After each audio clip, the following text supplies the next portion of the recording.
it ain't looking good. Angel's still mad. She's still crying about Catfish. And Monique is shady. And I like it. So make sure y'all are over here. Hey. Hello, guys. In YouTube land. Everybody in Instagram. Y'all know what to do. Leave Instagram and head over to YouTube. Everybody on YouTube, y'all, listen. How y'all doing? Happy Sunday. Happy Sunday. Happy Sunday.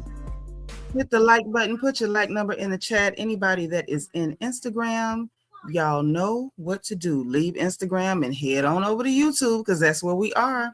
Let me get ready to greet everybody. We got to talk about this episode, honey. This episode tonight was something. It was something. I feel like there were some things in here that did not look particularly explosive, but it was some mess. There was some mess in this episode. I mean, real premium mess. And I saw it brewing, but I didn't know that it was going to do what it did when it did what it did.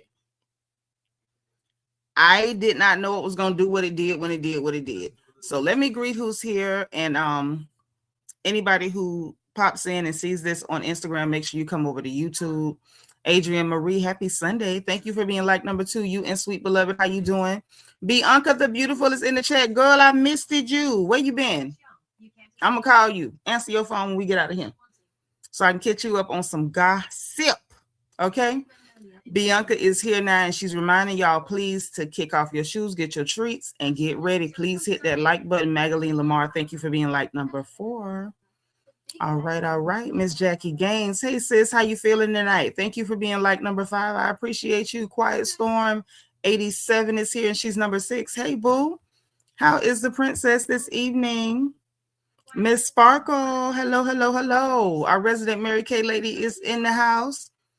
All right. Kat, how you doing, girl? Hey, sis. Thank you for being number 8. I appreciate you. I do. Priscilla Clemens is number 10. How you doing? Good to see you. D Crazy DS is here to run that reflection corner, and she's like number 11. Thank you. So is Carrie Clark. Good to see you. All right. DV is in the house. Hey, boo. Thank you for being number 15. Dana Brown is also number 15. Y'all hit it at the same time. Gaby.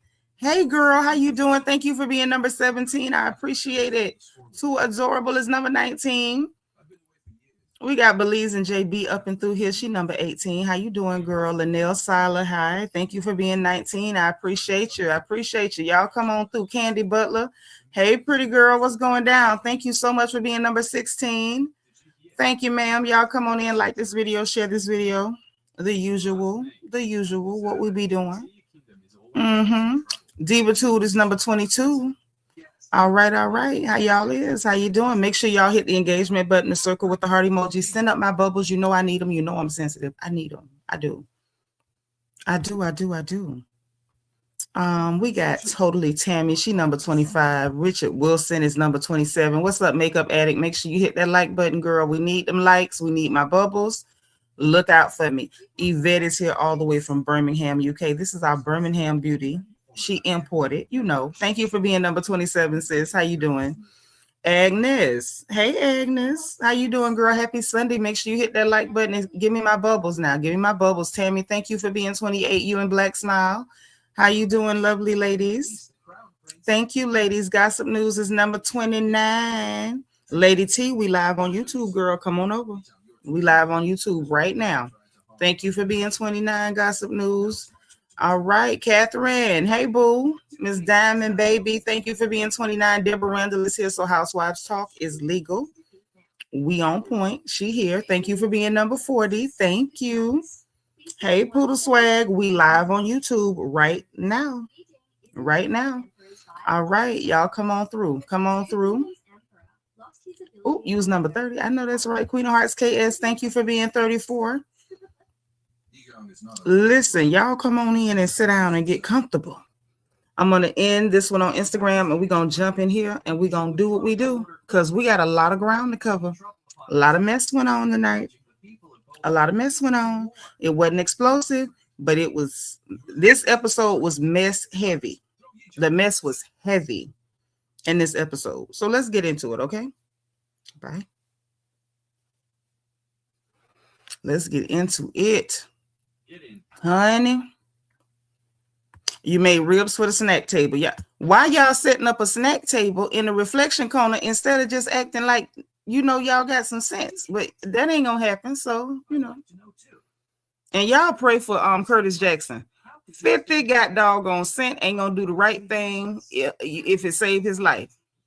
The food worm you gave me was completely useless. It's you who harmed me. Your two kingdom is just a bunch of. It's just too crazy. You dare to insult our kingdom? You're looking for death. You're the one who. If it weren't for you, I would still be the high and mighty empress. Hey, you two stop arguing. The emperor has ordered that you both must die. Just wait. None of you. Hold on, child.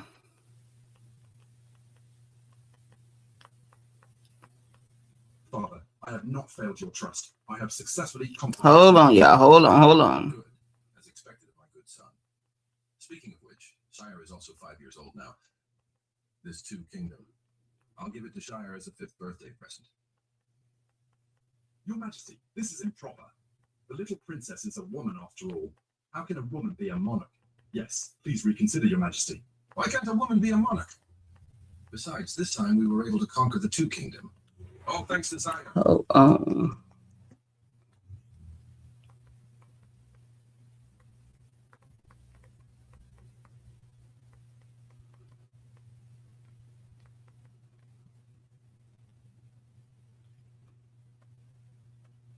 All right, so y'all get on in here. Lady Blue, hey boo.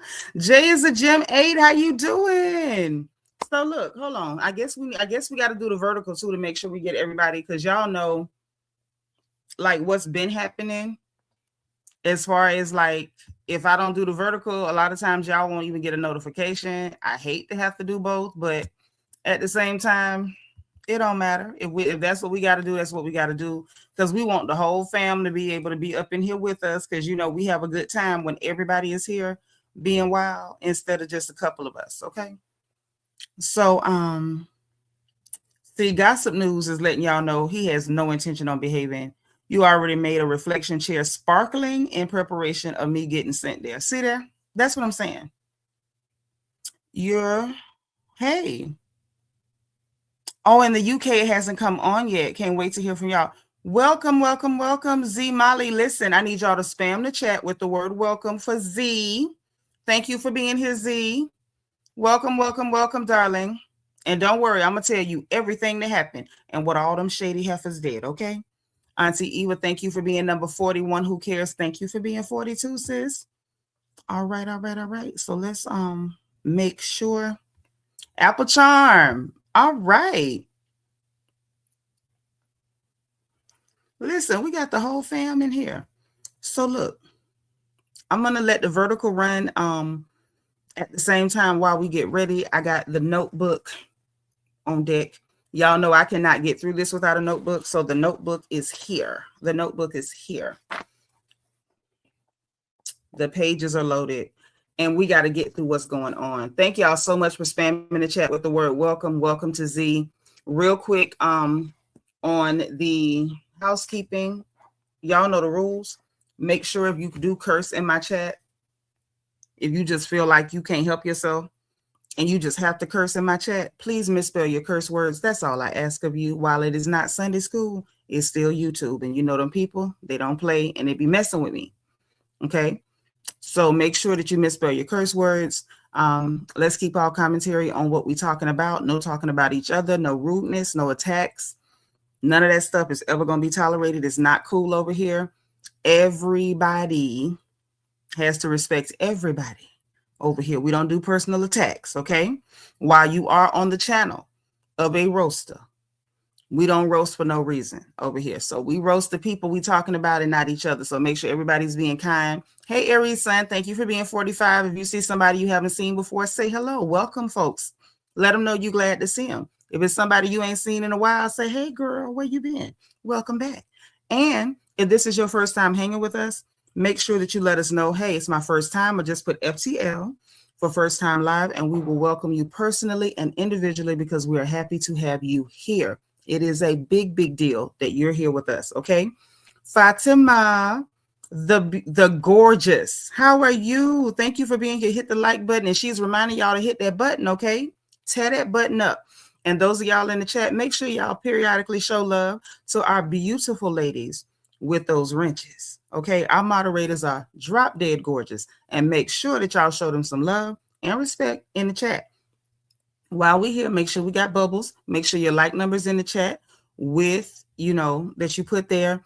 As long as I don't have to beg for likes, then we can play the like lottery. You know I love to play. Take my money. I'm asking you. I'm begging you. I'm being nice. I'm begging you. Miss MO1, thank you for being number 46. But remember, you can only play the like lottery if you have Cash App. And if I ask for your like number, you have only 2 minutes to make it to the chat with your like number and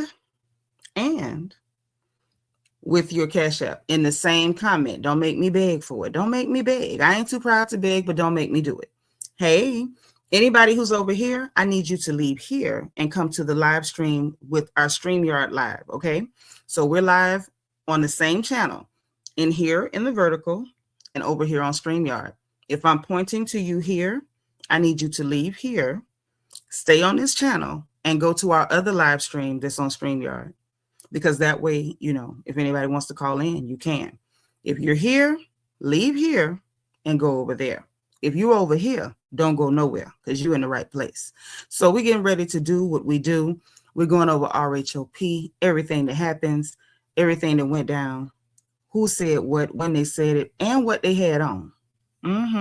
There were some interesting fashion choices tonight, too, and we're going to talk about them. Yes, we are. I wouldn't be me if I didn't. So, like I said, leave here and come over here. I'll see y'all on the inside. Hey, Silk Wing. See you on the other side in our StreamYard Live. Okay? Bye, guys. All right. So, look, we here. Let's get into this thing. Let's get into it. Okay? Okay. Ooh. That's all I can say, y'all.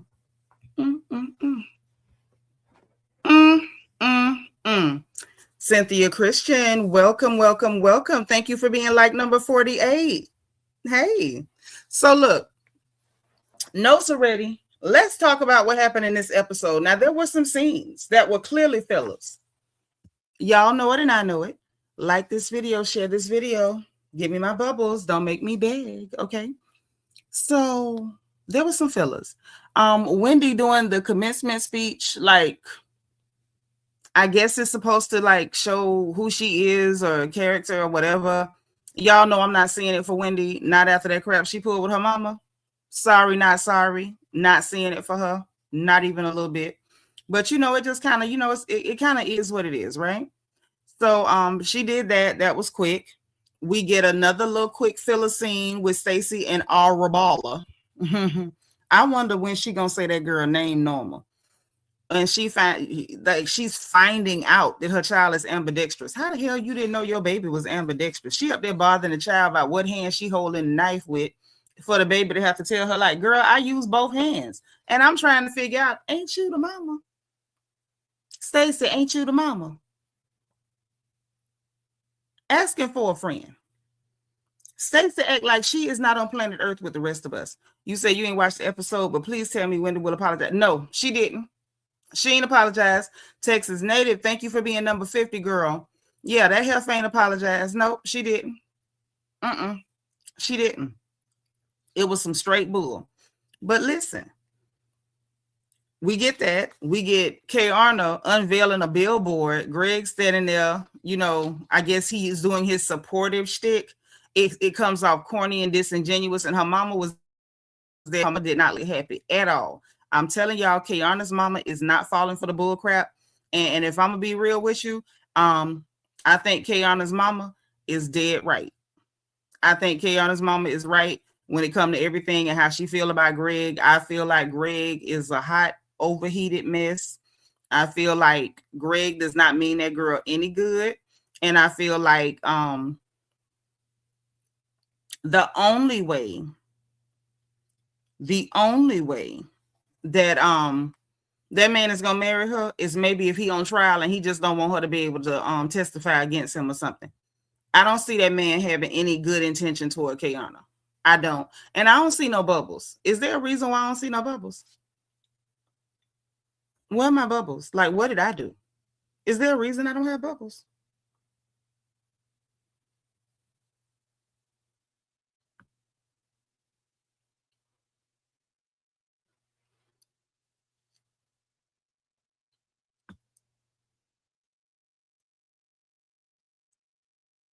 Oh, okay.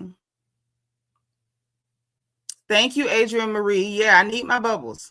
All of your engagement helps with the algorithm. So I need y'all to be engaged. Okay? Be engaged. That's why it's an engagement button, baby. All that matters. So help a girl out. I do the work. Y'all know I don't mind taking the notes, sitting through stuff, playing back, make sure I get all the commentary right, make sure we know who said what, when they said it, all that good stuff. You know what I mean? But at the same time, I do need my engagement. Okay? If you can't do nothing else, like the video, give me some bubbles, and talk to me, even if y'all talk crazy to me. Okay? DS says someone would have to hold Greg hostage to marry Kiana. I think if you hold him hostage, he's probably going to choose whatever weapon is in your hand. It's going to have to be his freedom is on the line, and he need to make sure she can't testify or something. Greg does not mean Kiana any good. Greg does not mean Kiana any good. I don't know what it's going to take for people to like accept that, you know, drink that in. Let that be the reason. He don't mean her no good. So then we get this scene. The first real scene of the show is Tia, her half sister, and her children went to their daddy's old summer house that he had in DC. Now we find out during this scene a few things. We find out that this was their summer house, that their daddy didn't even like London like that. He preferred being in the US over in DC. We find out that, you know, it sounds like the half sister never got a chance to go to that house. So I don't think there was ever a time when the daddy brought them to the house. We find out that Tia, you know, had been driving past the people's house, but she never stopped to say hello, which I can understand because it would feel weird. Like these people gonna think I'm crazy if I knock on the door. So I definitely understood that. I low-key understand why she wanted to revisit that place or whatever.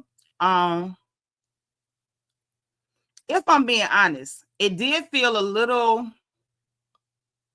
I don't know. I won't say funny, but I guess maybe she just wanted to, I guess she wanted to just share that moment with her half sister because the half sister, of course, never been to the house. So she don't have no memories at all in that house. And, so I guess maybe she wanted an opportunity to be, you know, a place that she had been with the daddy that she hadn't been, and, you know, to share that moment with her, you know, so she could feel like she's close to her daddy too or whatever. I don't know. That whole dynamic seems weird to me. Y'all let me know what y'all think in the chat. That dynamic seems super weird to me. And maybe I'm just not understanding it because my daddy did not treat my mama like that.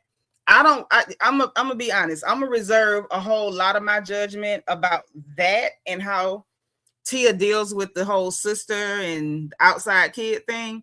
But I just find it weird. We got another scene where Tia being emotional by being back in that house, you know, from her childhood that she had, you know, spent time with her parents and her brother there and all of that. But and that makes sense because I'm a daddy's girl. So I know, you know, stuff like that is tough. Like I left a whole city because I didn't want to be going places and have to remember my daddy every time I turned on any street. So I get it. Hey, LEL, what's up, boo? Good evening. Good evening. Y'all like this video? Share this video. So I get all that. But we get another moment of Tia crying and talking about basically saying that she feel guilty for feeling betrayed because of her daddy's betrayal.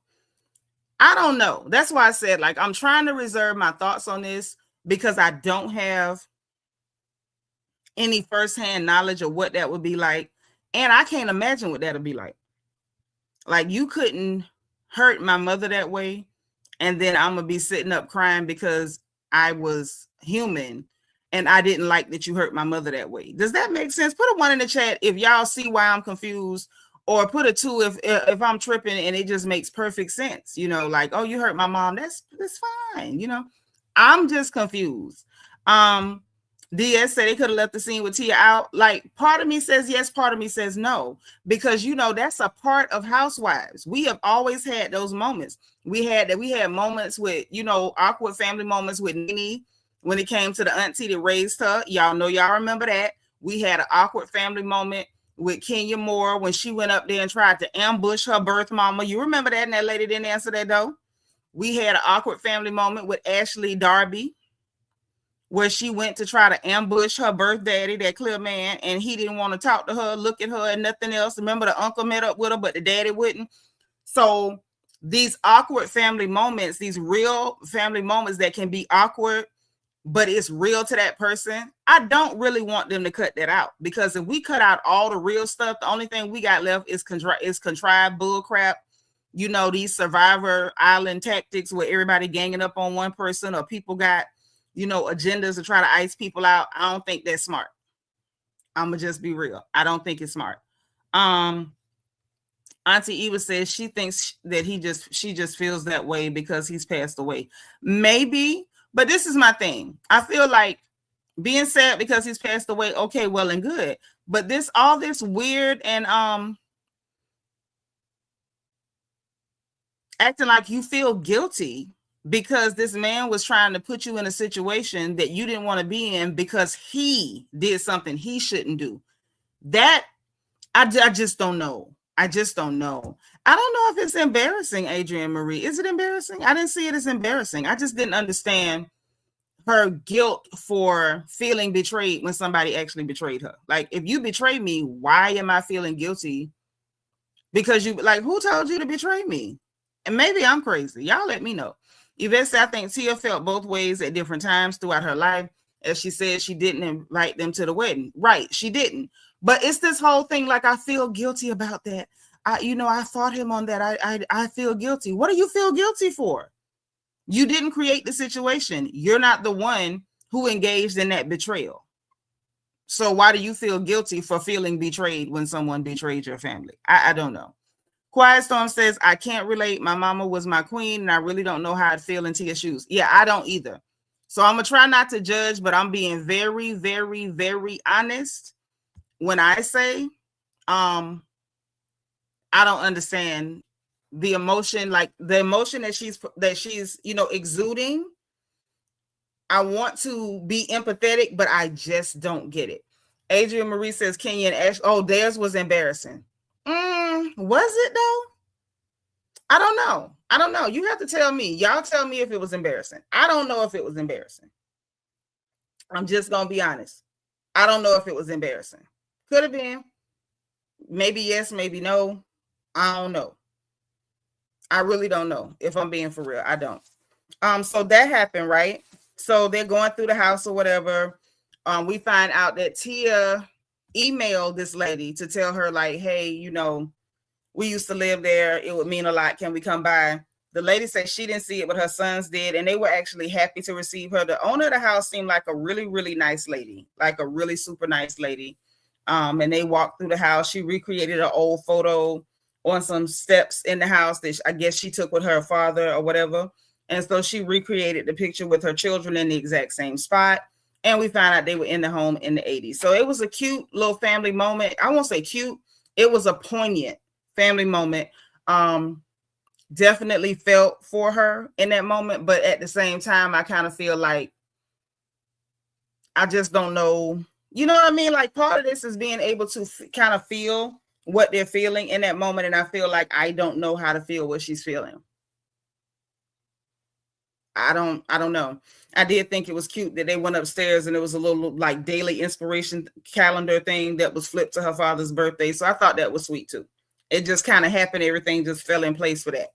So anyway, we get a sit down. Oh, we get a sit down. Yes, we did. with Ashley, Wendy, and Gizelle. Yes, we did. We got to sit down with Ashley, Wendy, and Gizelle. This was a sit down that I don't think was necessary. Not for the cameras. They could have did this off camera. I'm going to say this. This could have very much been a filler to me. So they sit down. Wendy, in the confessional, addresses how she disrespected her mama last episode. She did. But at the same time, she didn't. Because she called it a fight with her mama. You didn't have a fight with your mother. You disrespected your mama. Your mama told you before she lost her cool with you, Wendy, I don't want to hear updates on the man who abandoned you. Wendy chose not to honor what her mother said. She was dead set on forcing that lady. Hey, Angie girl. She was dead set on forcing that lady to hear updates on this scumbag who called her spilled milk. Okay. And then she goes on to disrespect her mother repeatedly, telling her mama, oh, you want a moment, because her mother got emotional about the disrespect. You disrespected me for this person who wouldn't even see you after you traveled around the world. Oh, you looking for a moment and you doing all of that. I was just so disgusted with her. And so when she's getting ready to have this sit down with Gizelle and Ashley, and she's mentioning how she disrespected her mother, I was sitting there, y'all, on the edge of my seat, like she had better not sit down with Gizelle and Ashley and talk about her mama. I was glad that she did not. Right. You only get one mother, and I could never. This season, she wasn't bothering me. I was perfectly fine with everything Wendy has done this season until she disrespected her mother. Nothing else she did got on my nerves. Well, once she disrespected her mother, I'm going to be honest, count me out for Wendy the rest of the season. Zaleen, what's up, girl? Miss MO1 said Wendy was so out of line, disrespectful. Couldn't have been my mama. That's all I can say. Ivy is the real MVP, because had I been sitting there and you putting your finger in my mama's face, being disrespectful, popping fly, mumbling under your breath to your husband about who you want to F out your house, could not have been me. Couldn't have been. I'm telling you, I'd have got in trouble that day. Couldn't have been my mama. So shout out to Ivy, to Dr. Ivy. Ian, the Cora Junkie is in the house. Hey, nephew, thank you for being like number 61. So yeah, she mentioned that. And I'm so glad that she did not have that conversation with Gizelle or Ashley. Those are two very disingenuous people. And it's probably very smart on her behalf that she absolutely did not have that conversation with them. So they start this conversation where they sit down, y'all high-fiving each other, congratulating each other on that country behind indoor picnic that they did for the 4th of July, Potomac and ponies, or ponies and Potomac, whatever the hell they called it. And I'm sitting there looking, y'all, with my mouth hanging open, like, y'all congratulating yourself on, like, don't get me wrong. It was supposed to be a family event with games, and so it wasn't supposed to be posh or fancy or, you know, extra expensive. It was supposed to be homey, potluck, family, you know, games. It was supposed to be 4th of July picnic type energy. So I get that. But they in there high-fiving each other like they set up, you know, Potomac's answer to Disneyland or something. Like, y'all did what you were supposed to do. It was a regular picnic. It was potluck. You didn't bring the food. Everybody brought their own dish. I'm like, are y'all really high-fiving each other over this? Miss Kitten, hey, boo. Thank you for being number 62. Good to see you, sis. I like some of these new names. Child, YouTube changed y'all names or y'all changed them? DS say the food looked a mess and everything. Well, I mean, that's what potluck is. If you're doing potluck with a bunch of women, with a bunch of women that's not known for cooking, you kind of get what you get, right? I'm not mad at potluck. I'm not mad at a picnic. I'm not mad at the games. I'm mad at them congratulating and fist bumping like one of them went up in there and started like throwing them bowls in the kitchen like y'all didn't do nothing. And when they brought chicken from Popeyes, not that we do not all enjoy a good old greasy piece of Popeyes every now and then. Y'all know we do. Let's not act bougie. But what is y'all fist bumping for? They lost me on that one. You say YouTube changed our names? Okay, well, you know, that's different. So anyway, they did that. And then they joke about Temu, you know, because Gizelle was like, child, I had to walk out because my feet was hurting. Then they mentioned other people who walked out. Wendy called Temu her friend, and Gizelle was like, oh, he your friend? I'm going to give Wendy this one. At least she ain't try to dog Stacey out or Temu behind their back, which we know Stacey will do to her. But that's neither here nor there. Wendy get what she get. But she say, you know, Gizelle was like, is he your friend? She said, yes, he was extremely nice to me. And she left it at that. So at that point, Gizelle kind of hit a brick wall, because if Wendy had gave her anything to work with, I think we all know Gizelle was going to take that, run with it. She was going to drag Stacey, that man, the outfit, everything, the wig, everything was getting drugged. But Wendy didn't feed into it good on her.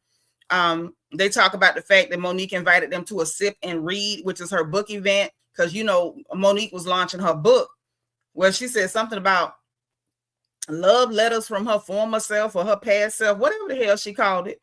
Well, I guess it's like a therapeutic journey or something. And she put it in a book and she's selling it, right? So they talk about that event and she invited them. They talk about Angel being dull, fake, and in Colorado, which true on every account. Angel is dull. Wendy said the girl act like a wet blanket. She ain't acting. She ain't acting. She is one. The blanket is wet. It's soggy. It's got mold and mildew on it. Yeah. And it's been sitting in the heat. It's a little mercy. So they talked about her being dull and fake and in Colorado, because Gizelle was like, you know, this girl keeps saying she want to be our friend, but I don't believe her, and nobody should believe her. Why would you believe her? Angel don't want to be their friend. Angel thought she was going to come in there and talk about wag this, wag that, wag your tail, wag the dog, and then everybody was going to be like, oh hell, Miss Wag, and that crap didn't work, and Miss Mamas ain't been able to rebound. She ain't been able to get her feet back up under her yet. Sean living life was cracking. Happy New Year, boo. Yes, may the Lord bless and richly continuously this year. I like it. Y'all know we love a blessing around here. Adrienne Marie said she was trying to go in at the end of the episode. No, I mean, she didn't try. She went in. Can Angel in her napkin dress stay in Colorado? Hey, DS. You see this one?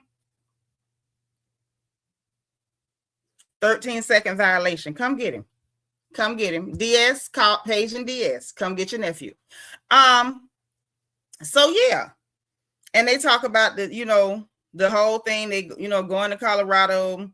Wendy say she looking forward to the trip because she know it's gonna be a crap show. Because she, you know, she ain't got no, at this point, she ain't got no breaks on her mouth when it comes to Angel, because Angel has done way too much.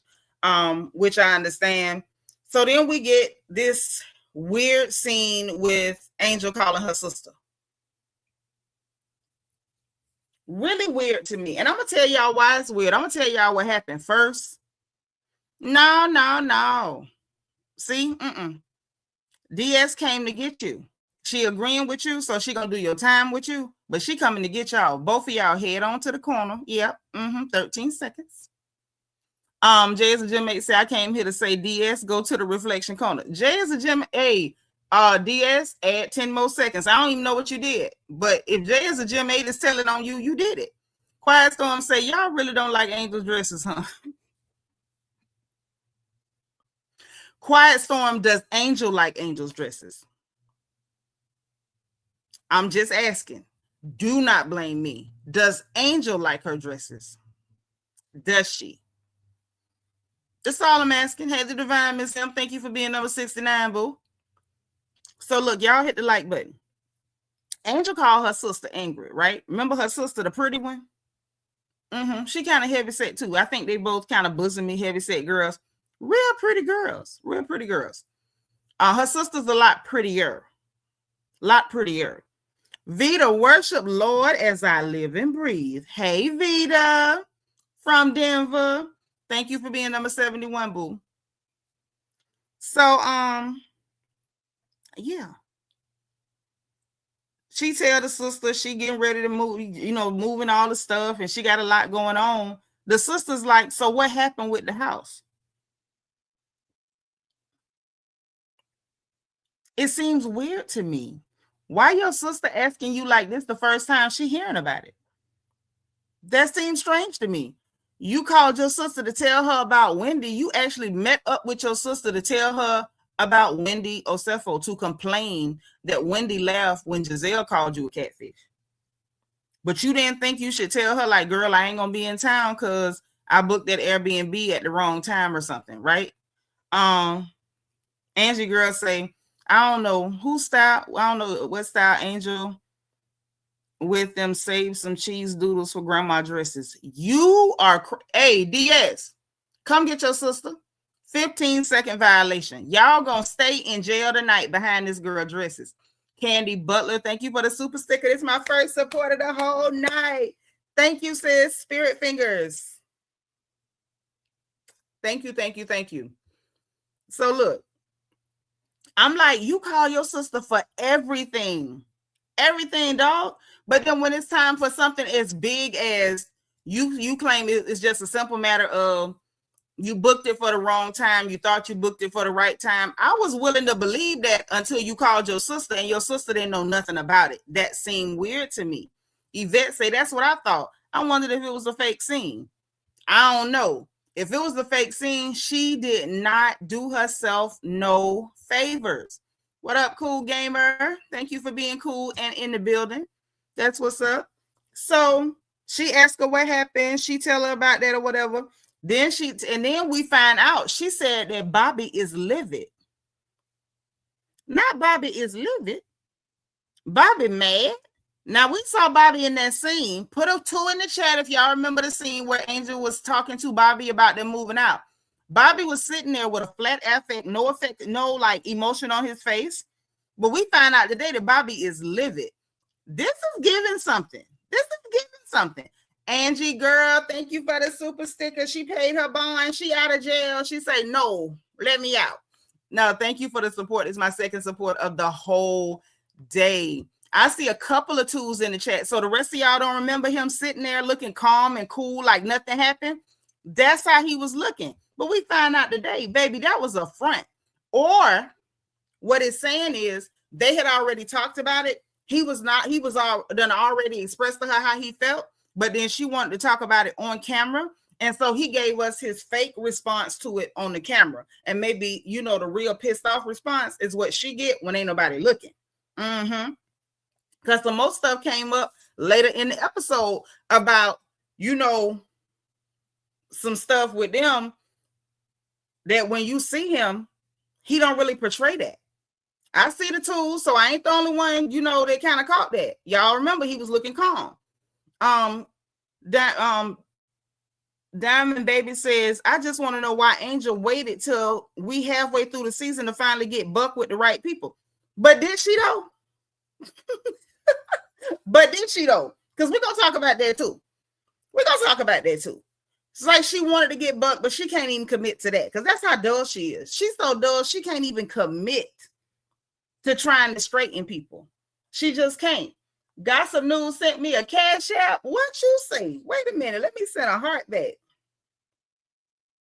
Oh, he say paying to get out of jail. And it's got a cute picture too, y'all. Look. Can y'all see it? Is it too bright? It may be. Dang, y'all can't see the picture. Hold on. Wait. You see it look like a little locket or something. It's so cute. That is so adorable. I love it. Thank you so much, Gossip News. So look, he was livid. He done hid it from the camera. They talk about it for real. Then okay, now let's have a fake conversation in front of the camera because I want to give a certain image. Hey, Sabra, thank you for being 75. And I'm just like, okay, cool. So she tell him she invited the women to the house. Her sister was like, I ain't get no invite. And she laughed it off like, see, what had happened was, Angel, you're weird. You call your sister. Can we talk? Can we be for real? Y'all mind? I always ask before I just assume that I can just say what I want to say. I like to ask before I just assume that I can say what I want to say. Is it okay? Because I got a thing or two I want to say. Yeah, it's giving Bobby fate like Angel. Well, how can two walk together except they agree? But let's be for real about a couple of things, right? We've seen Angel do this before. That's number one. That's number one. We've seen her. Thank you. Thank you. Y'all say I could do it. Thank you. Thank you. Thank you. I just wanted on record that I was told I can go and say what it is that I want to say. This right here is why Angel come out fake as hell, dull as hell, phony as hell, because she like to have whole conversations and then come out and portray an image. Okay. She had this conversation with Bobby enough that she telling her sister he's livid, right? Then with Kayana multiple times, she cool with stuff. She talked to Kayana behind the scenes. She come out and give us a performance like she's performing I'm angry, right? That in and of itself is weird to me. But I'm going to tell you what's really weird, right? You having a trip. That's your sister. You acting like everybody's ganging up on you, picking on you, calling you catfish, and this stuff is bothering your mind and your nerves so bad. Your sister said, I didn't get an invite. You could have easily invited your sister. There was nothing that said you couldn't have invited your sister. And when her sister asked her, what had happened was, and she, playing it off and didn't really answer her sister. And apparently her sister know her and realized, oh, yeah, you can't really be in this circle. I don't really want you to get too much camera time. But you call your sister on camera to tell her about the trip and to talk to her about you moving back to Colorado on camera. It's weird to me. You could bring her in to film when you was trying to cook up a lie that Wendy was the one that called you a catfish when, production proved that that's a lie. You called her to talk to her on camera when you trying to come up with, now I'm feeling like it's a cover story about why the hell you got to hurry up and run the hell up out that house. Y'all know what else is kind of making me think is the reason why she got to get out that house? Can we talk? Can we talk? I'm starting to believe that the reason that she had to get up out that house, I don't think it was what we thought or what I was thinking, because y'all know I was giving her the benefit of the doubt that maybe, she booked it, thought she was going to buy a house in time, and the time ran out before she could, close on the house that she really wanted. Y'all know I said that. Put a 1 in the chat if y'all remember me saying that. And I'm willing to eat whatever crow has been barbecued, roasted, stewed, or grilled, because I do not believe that that's what really went on. I'm starting to get the feeling, and I got that feeling because of that conversation. Why did you talk to your sister outdoors while you putting one little measly canvas bag in the car? Y'all remember I said that, right? Because that's really what I believe. I just want to make sure that I'm holding myself accountable. This was my estimation. This was my, not so educated guess as to why maybe, the Airbnb was over. You just got to get up out of there, right? It happens. You thought you had more time. You thought you was going to find the house that you wanted and move. And then that call with her sister. That call with the sister. DS, you did say she got put out. I didn't want to believe that because I know these people ain't poor. They're not poor people. I know they're not. And y'all know I don't really like the narrative that people go with anytime it's Black women doing some stuff or they got a bad personality or bad attitude. The first thing that even our own people like to do to Black women is, oh, she broke. Oh, she broke. She ain't got no money. She broke. I don't think that's a cool narrative. But you know what I do think went on? Because of that one little cheap, fake phone call with her sister, you know what I think went on? Them people put her out because she did not have permission to film inside that house.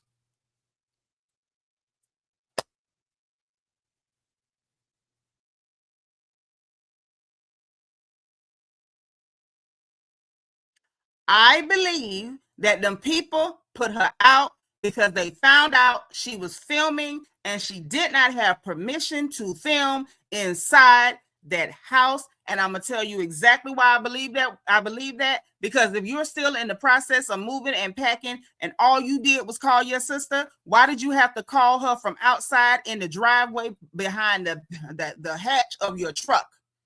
You couldn't call her from inside that house because you had already violated your agreement by filming inside them people's goddamn house. Angel is full of crap. Okay, Angie girl says she riding with me. Unlock the back door. Angel full of crap. And see now, Quiet Storm, it do make sense, don't it? It makes sense, don't it? Because I'm sitting there like this. Everything about that scene didn't feel right. Everything about that scene didn't feel right. Why would your sister that you call for even stupid stuff like you're mad that Wendy laughed at a dumb joke? Why would she not know about you moving out of that house? Just like, why are we only finding out now that Bobby is livid? I don't think she meant for us to know that her and Bobby had a conversation where he's pissed, but they had the fake conversation in front of the camera with him looking cool, right? All makes sense, right? And then you call her to do this fake conversation, but Angel didn't even consider that somebody might sit there and be like, wait a minute, why you having this conversation out the door with one measly little canvas bag? It's not like you call her and you had a bunch of boxes and you were arranging them and you just took a break and arranging all these heavy, cumbersome boxes and your sister called, so you just stopped to talk to her. You had one measly, not even halfway full canvas bag that you were tussling and, fussing with at the back of that goddamn truck. I'm tired. Sabra, and with all due respect, what in the name of all that is holy are you talking about? Started what? We talking about this heifer lying about being in this house and why she got to leave it. And you talking about her not graduating. As though they were not discussing that after Angel showed her behind and yelled at Wendy. Sabra, why do you come here and do this? I mean, you doing stuff for attention. I'm going to give it to you. Right, Black Smile. It don't make no sense. Nothing else makes sense. We know she full-time, Andre. What's your point, baby? And they haven't filmed no more since then. Right. No more filming inside that place. You're still moving out. People move out of places all the time. Why would you have to film from the driveway? Why would you have to film from the driveway? Something don't make no sense, right? Something about that doesn't add up, right? Okay, long as I'm not tripping. Gossip News said, as a criminal justice graduate, you can film in someone's house you're paying for, like a rental Airbnb, but only with the owner's explicit consent, especially for audio and respecting privacy. Yeah, all that what he just said. She didn't have permission to film in that house, and then people took issue with it, is what I believe done went down. Yvette said, but in the after show, she said they moved to another rental the day of the July 4th event before moving back to Colorado. That's what she said, but do you believe it? Because I don't. You believe it? Because I don't. Something smells like a lie. And when it smells like a lie, it's probably because it is one. She lying about something. Something don't sound right.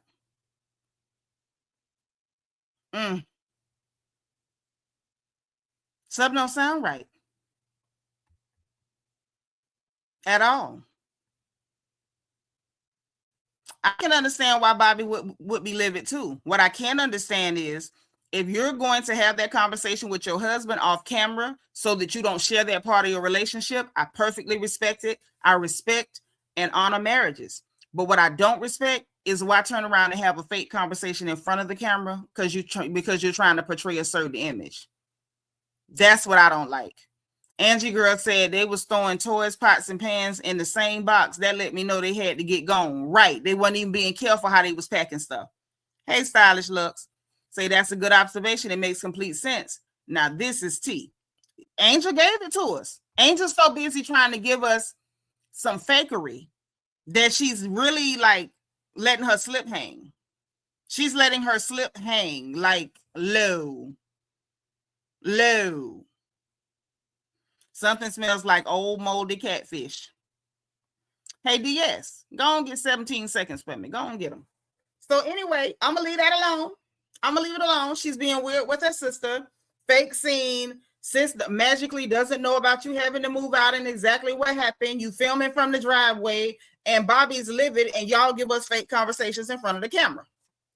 Okay, fine. Bet. Then we get to Ashley house. Because, see, DV got a point too. I see your point, but if that's what happened, why not just tell the truth? Because Angel is a liar. Like a lot of these women that come on these shows. Why do y'all think I'm always telling you none of them are good people? Nobody believes me, though. Let's just go there.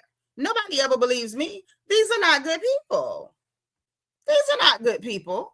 Angel came in wanting to be buddy-buddy with Gizelle, and Gizelle paid her dust. On one interview, she even bragged about bringing Gizelle an expensive bottle of wine only for Gizelle to ignore her. Right, she was kissing up because she thought Gizelle was the queen wag, and she was going to come in and wag. And Gizelle was studying her, and everything else crumbled. Angel girl said every time someone bring it, she get the stumbling all over her words. She do.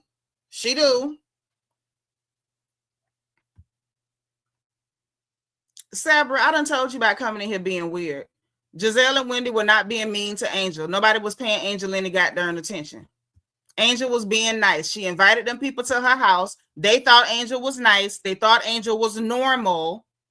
Gizelle snitched on Kayarna for saying she chin-checked Angel. Angel said if she really said that it was going to be a problem.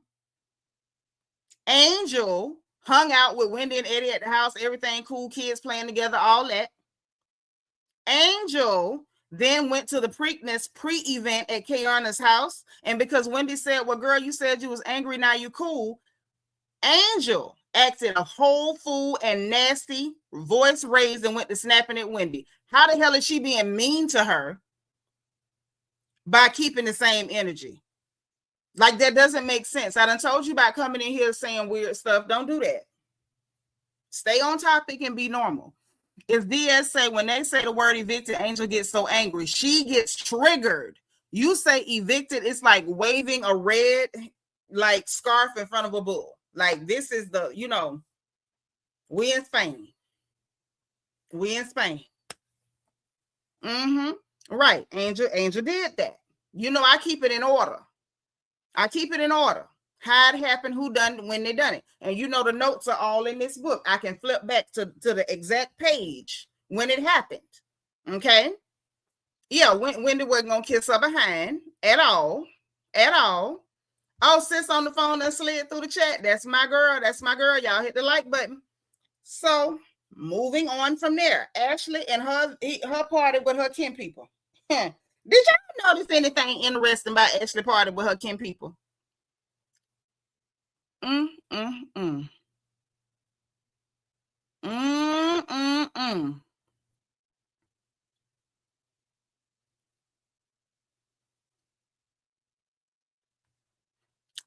can agree with that, Z. I can see that. Say evicted and Catfish, the trigger words for Angel. Yes, ma'am. The things that she feel most guilty about. The Facetune and the fishy circumstances surrounding her having to run out that house like a thief in the night. Both of them things trigger the hell out of Angel. But Ashley's party with her family. In the chat, let me know. Did y'all notice anything a little peculiar? Anything interesting about that party over there at Ashley house? Say, why that baby have to share a senior citizen party? I thought that was interesting too. Yvette said it was only her kin people, no Darby family. That was interesting too. Sure was. Girl, it wasn't a full Negro in the house. Not one.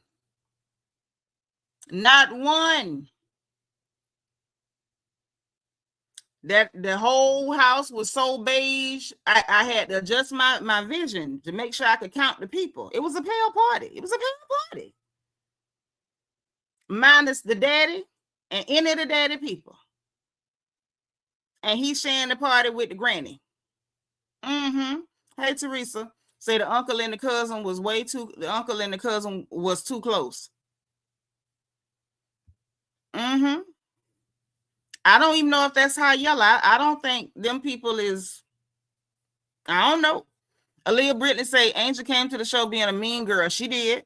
Came on the show and jumped in on the stinky breath jokes on Stacey. I'm not blaming her for that. Stacey shouldn't have been arching people's eyebrows. You can't come in with your breath smelling like Badussy and can't nobody say nothing now. I'm sorry. No. Now, where she started being mean was when she kept going with it. Now, her having a reaction to that girl mouth stinking, I'm not gonna knock her and nobody else for that. Because not only did Stacey have a nerve to have the mouth of a pissy pamper, she had the nerve when them people mentioned that breath talking about, no, ma'am, you do not go doing no deep Lamar's breathing when you got in your throat a water treatment plant. You don't do that. You don't do that. We're not gonna let her slide with that one. Now, whatever was wrong, she fixed it. Whether it was a bad tooth, whether she needed to floss, a piece of something got caught back there, whatever it was, she fixed it. Because ain't nobody else said nothing, which means they wasn't picking on her. They was only talking when it was happening. But now she did kind of keep going with it when they came to the house and all like that there. But at the same time, I'm not gonna call that the mean girl. I'm not gonna call that that. Angie girl say all Ashley family talk about is addiction and Michael Darby. Now let's talk about this party. Let's talk about this strange little party. I ain't seen nobody brown. If y'all seen somebody brown, put it in the chat. I ain't seen nobody brown. Not a soul. Not a soul. So look, Ashley and them making drinks, y'all. The first thing I noticed is Ashley Darby going out of her way to make sure she tell us on camera that she wearing Versace. Talking about, I don't want to mess up my Versace. She's so happy that she don't have to dress out of rainbow and dots and city trends no more. Because y'all know Michael Darby had her on a tight budget. I mean, tight budget. Now she can actually shop and buy clothes. Ashley don't know what to do with herself. So she made sure we knew she had on Versace. Or as Uncle Elroy say, Fosace. F-O-Sace. Okay. And it was, you could tell it was her aesthetic, but it was much better than we've seen her look in years past. So shout out to her. Uncle Lump and his wife came over. The G Mama party. She talking about 60-60. Uncle Lump wife was like, oh, it just feels so good to be able to be in your house. And I was like, this is so weird. Are y'all telling me Michael didn't let y'all in his house? I said, oh, Michael really didn't like y'all freeloading suckers. And y'all remember when Ashley first had told him about, floating the idea about divorce past Lump them. Lump looked excited then, like, oh, Ashley finna get some money, which means all of us finna get some money. And you could tell they was over there happy, piled up deep. Since Ashley been on this show, I don't remember seeing that many of her family members. I don't remember that. All them people was happy to show up over there, pile up in that house. Because Ashley done got her hands on some money. Listen, Ashley got their money for the team. Ashley, shout out to you. I don't like you, but shout out to you for getting that money and carrying it back.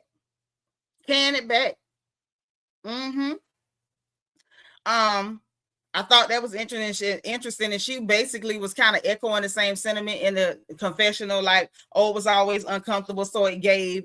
And Michael ain't want them people around. Even though that party was a little pale, it was way too dark for Michael Darby. I could tell you that. Ashley ain't as dark as them because, her daddy is one of Michael people. You say Ashley doesn't identify. Well, she's not black. So I'm old school. I don't believe in that identify. You can't identify as what you ain't. Ashley ain't black. We don't even know what her mama name is, but we know her daddy is a whole Caucasian. So we know that lady ain't black. Fatima say she better watch out before she becomes her mama working for a bum. Now Fatima, girl, you really think Ashley Darby who had to lay down and play Connect the Liver Spots with Montgomery Burns, is going to go get an old brokey jokey and give him the money she had to pump and sweat for. Girl, that ain't going to happen. Yeah, this NBA Ashley, this never broke again Ashley, she's not going to do that. Now, she may cheat on somebody with some money with that little boy, but Ashley is not. That's NBA Ashley, never broke again Ashley. She's never going back. I'm telling you that. She's never going back. I'll put money on that. And I'm not a gambler like that, but I'll put money on that. Ashley ain't never going back to broke. Never. Yeah, Mr. Burns. Connect the Liver Spots. I stand on that. So then we find out that Sheila's addict boyfriend, shacking partner, finally done went to rehab. Grandma was a little cutie patootie. Granny was a cutie patootie. Shout out to Granny. And she talking about, well, I like him. I don't have no problem with him. Ashley threw in there, yeah, because you ain't never had to live with him. I said, oh, Ashley meant that. Ashley meant she don't like him. And we found out that basically that man been around since she was 14, and it looked like she ain't never really cared for him, and it just kind of, it is what it is, right? Angie girl said, Ashley, go to the graveyard and get her a sugar daddy. As she should. Before you give a man some money, dig up a corpse. 2 or 3 of them before you go give a man your money. DS say, if Ashley would lay with Voldemort, she'll lay with Harry Potter. If Harry Potter inherited Dumbledore's millions. That's all I'm gonna say. Harry Potter better have an inheritance. That's NBA Ashley. And anyway, so they hugged it out, and oh, we do love John. Ashley, you don't like that man, and you know what else, Ashley? You don't have to like that man. He a drunk and been living off your mama. You ain't supposed to like him. If he walked past you in church, you supposed to trip him on his way to altar call. That's what you supposed to do. Sit up and take my mama money. I ain't gonna like you never. Don't trust me. I put laxatives in everything he drank. Ooh, see. Hey, Diaz, come get Quiet Storm. You right there next to her. Come get her. I'd rather be Ashley than Clarissa when it comes to choosing men. You right. But you, Quiet Storm, we're going to send you in. That's a 12-second violation. 12 seconds. So look, then we get to Monique's event. Baby, this is where things start to get a little more interesting. A little bit more. Just tad more. So we get to Monique's event. Quick question. Did y'all see Monique mama? Monique mama bad.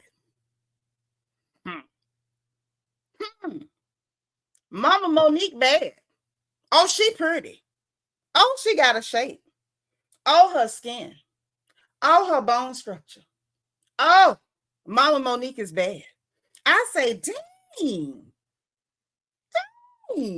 Between Kayana mama walking around looking like Kiki Shepherd 2.0. Now we got Monique mama sitting up in here looking like a whole model. I said, what's going on with the mamas? Why the mamas so bad? Golly. And don't get me wrong, Monique is beautiful.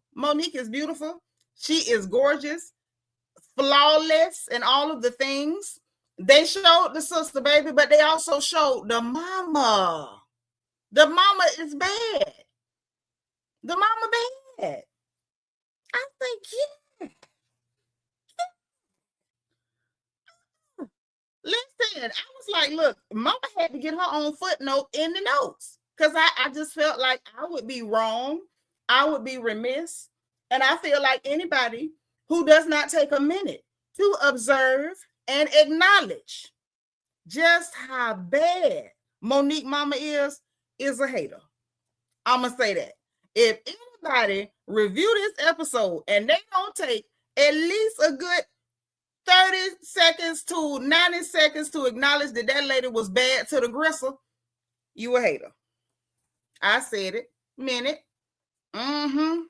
Yeah, that's a bad chick. She mama snatching. She's snatching. That's all I'm saying. Ashley came in. I didn't even know Ashley knew Monique mama. She ran up there and hugged on her and stuff. I said, okay. So Ashley really been kicking it with Monique because she know mama and them and stuff. I say, don't see this. Ashley, you was really down for her after she covered for your man, grabbing on people. Not my business. So she said she worked on the book for 2.5 years, 50,000 words or something, some such stuff like that. Kayana shows up. Angel shows up later with her bosom out. I mean, she was bubbling, baby. Angel came in bubbling brown sugar. She had, they was jumping. I mean, they was jumping, boy. Hey, Nate. Happy New Year. Thank you for being number 84. Then when she stopped, she greeted Monique and whatever, and they had a little moment. She was like, well, you know, as a writer myself, I was like, okay, Angel. I don't even know. What did you write, Angel? Tell us what you wrote. Maybe that'll be interesting. It's just the minute she said as a writer myself, I was just like, get me out of here, right? So anyway, we find out from Monique after they little, you know, interaction. It was a nice little sisterly interaction. It was nice. She was like, oh, she invited me to Colorado and yada, yada, yada. Gizelle shows up in pink, and it was the shade of pink that Stacey normally comes in. Thank God Stacey didn't have on pink. Why the hell did Gizelle have it on? It didn't look good on her either. Let's be very clear that cold, like violet-based pink don't look good on a lot of people, and Gizelle is no exception. It didn't look good on Gizelle. It don't look good when Stacey wear it. I need somebody to retire that color. I don't know who we need to write a letter to, our senators, the president, somebody. The color needs to go. Like, it's very few people with color, mean very few. So few that I can't name a person, but I really wish it would go away. Tia shows up in her little neutral print bodycon with the mock neck. You know, it was cute, understated. Monique in this 1950s-esque tie-back halter, sweetheart neckline, cocktail length A-line dress was adorable. It accented her shape amazingly. You know, Monique already got that shape. She works out. Her body is, what y'all say, the body is tea? It's tea, coffee too, and espresso. So, you know, her shoulders are developed. So when she put that on, it really gave a hell of an hourglass. The girl always looks good, and this was cute. She sat down. She looked just like a little perfect little Barbie doll. It was adorable. I had to mention the outfit. Don't get mad. Y'all know that's what I do. So she read excerpts from her book.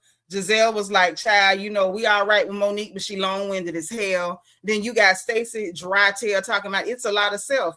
What you think, Stacey? It's her book about herself, her experiences, and her letters to herself. So how the hell it ain't gonna be a lot of self? I want Stacey to focus on getting a wig that don't look like a baseball cap or a motorcycle helmet and figuring out why you don't know which hand your baby uses. Talking about it's a lot of self. We know we ain't got to worry about you writing no book, Stacey, about yourself and nobody else. Anywho, so they got on through that. And I'm like, okay, I know I wouldn't have been able to sit through Monique with that dramatic, wannabe dramatic reading. I'm going to tell you the truth. I'd have fell asleep, or I'd have went to the bathroom and made an excuse to come back when she was done. It did look boring. It looked dry. Monique was trying to make it interesting, you know, changing her voice and stuff. And I'm just like, you know, right. Stacey book coming soon. It's going to be letters to my future self, you know, because Monique had letters to my former self. So, you know, Stacey do like to copy people. She might say letters to my future self, you know, and just copy the artwork and everything. You just never know with her. So anyway, then Monique decides she going to hand out gift bags. Hey, Connie Johnson, thank you for being number 86, boo. She hands out gift bags, and she decides she gonna hand out shady gift bags, cackling before it gets started. So by the way Monique was cackling, I already knew she coming with that buffale. She finna clown. So the bags is personal, the gift bags or whatever, everybody got their name on it. She got binders in there. The minute she say, well, I'm a binder bee, I saw Gizelle's face get real stern and serious and like she didn't know what was coming. Gizelle was bracing for impact. Put a 6 in the chat if y'all saw Gizelle's face when Monique said, I realized I'm a binder bee.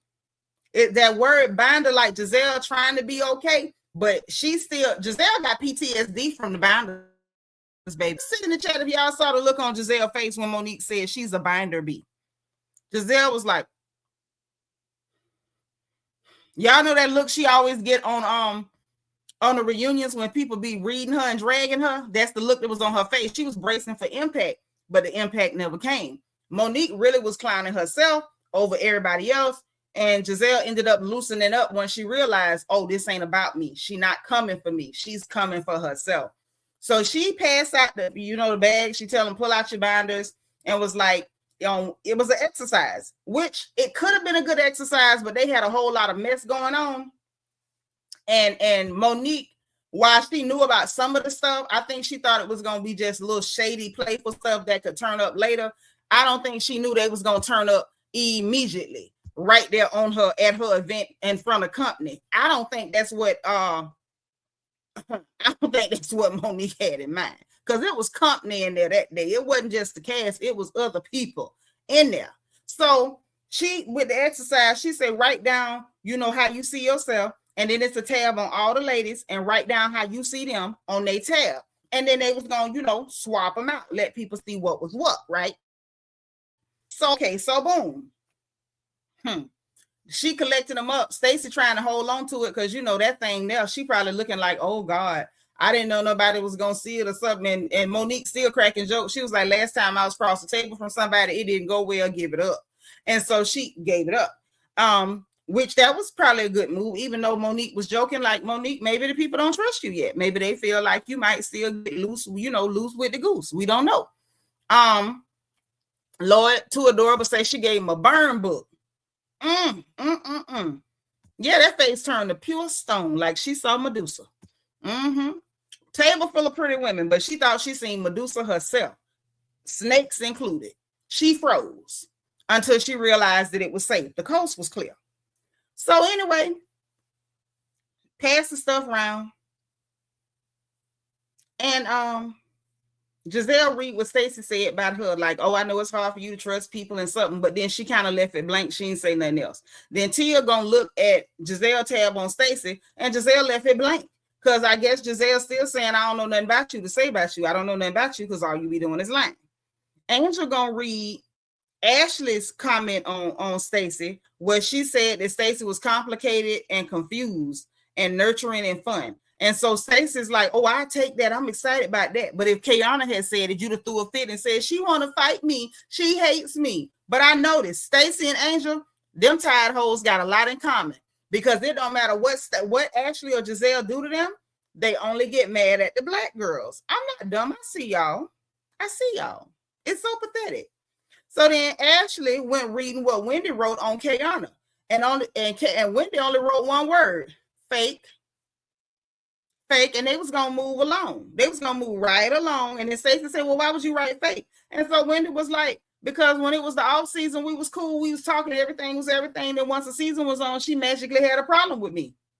So it felt fake to me. Kayana couldn't even say nothing. Her face was over there looking like she had the stupidest look on her face, like she didn't even know where to go with it. She was just looking dumb. And I'm like, this is embarrassing. So Monique read what Ashley said about herself. She a bad bee, and I'm this and I'm that, and I'm every woman. It's all in me. And it's like, Ashley, you ain't none of them things you said you was, honey. You tacky, you from the bottom, you's a barfly with a big forehead. You lie on people. You's a crap stirrer. You always starting mess. You shady, but you more messy than shady. And you always in the middle of something, because you ain't really got no personal story. You ain't got nothing of noteworthy going on in your life at all. Now that's what you should have wrote, but she wrote down this whole glowing thing of I'm this and I'm that, and I'm every woman, and it's all in me, and I am the sun and the moon and the rainbows and the unicorns, and I walk on water and I swim with the turtles. Like, she had a bunch of bull crap, right? So I'm like, okay, bet. So then Kay gonna read what Angel said about Ashley, oh, she's disappointing, but she's a strong mother. She's petty and resilient. So you call this girl disappointing and petty. But then when it came to what Ashley wrote about Angel, Angel rips her page out the book. And I'm like, yo, Angel, why you so touchy? Everybody else can take what's put out there. Your friend got called fake in one word, a one-word roast. Kayana ain't snatched no pages. She ain't started shaking. She didn't start shaking and trembling. She didn't do none of that weird stuff. This fool done pulled a page out. I snatched the page out because I don't receive it. You don't receive what? That's how she see you. This is about how people see you as opposed to how you see yourself. Ashley wrote down that she felt like she was a catfish not walking in her truth. Now, wow. I can't stand Ashley Darby riding or walking, Versace or not.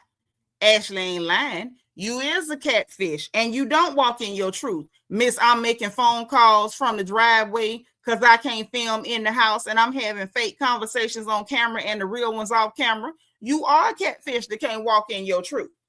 So she snatched it out because she don't like it. Then this way it got good. So she gonna say, well, if that's how you feel about me, then why you coming to my house? Hold on, Hetty. You invited her to your house. Let's talk about this thing. Can we be for real? Can we kick it? Can we kick it? Because, Angel, you invited her to the house. That girl ain't hid how she feel about you. Her and Gizelle have been coming at you both barrels blazing. They ain't played with you none tall. You nor Stacy. They came at y'all shooting from the hip. They ain't bite their tongue. They ain't do none of that. You know exactly what that girl think of you. So the real question is, why did you invite her to your house? You know darn well why she coming, because it's a check, ho. Why? Well, why you coming to my house? See, what it's given is Angel thought, well, if I organize a cash trip and everybody going, then they'll be at my mercy. They'll have to kiss my butt a little bit, or else I can say they can't go, and then they won't get to film with me. Girl, nobody care nothing about filming with you. And Gizelle hurried up and proved that and said, well, that's my rider, and if she ain't going, then I ain't either. Angel backed down so quick. Angel folded quicker than a lawn chair from Dollar General. Quiet Storm said, I would have said Stacy is a ratchet ghetto hood booger.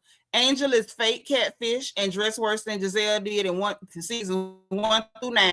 I would have supported everything that you just typed. So you could tell she thought she was going to flex.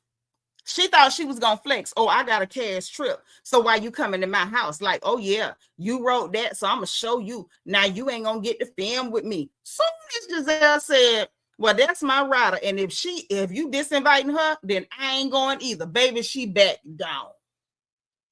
She backed down. She folded. She was talking with her full chest, with all her cleavage, until Gizelle said she wasn't coming, and then she backed down. I said, girl, Angel, get up. Angel, get up. Ooh, that's pitiful. And even Gizelle was like, nah, she ain't out here disinviting people. Oh, okay. So this is what you thought. Okay, I guess that's what she felt like. It didn't work. So Wendy was like, because Wendy asked her straight up, so are you uninvited? Are you saying Ashley is not invited? Angel wasn't even woman enough. That's why I say she really didn't get bucked. People that thought she was getting bucked, she didn't. Angel's still a coward. She is the cowardly lion. We need her to be a lion in your own way. Be a lion, because she is not a lion. She is a coward. Because when Wendy asked her straight up, are you not inviting Ashley? She gave us a word salad and never flat out said, hell yeah, I'm saying that hoe ain't invited. Gizelle just had to come straight down the middle to her and tell her if she ain't coming, I ain't either. And Angel folded, because you're a coward. You're not a lion. You're not a lion. You're a coward. So then I was like, girl, they done pulled your card. They done pulled your card. They done pulled your card. So she was over there shaking like a leaf on a tree. Stacey gonna tell Ashley she's really upset. She's shaking. So,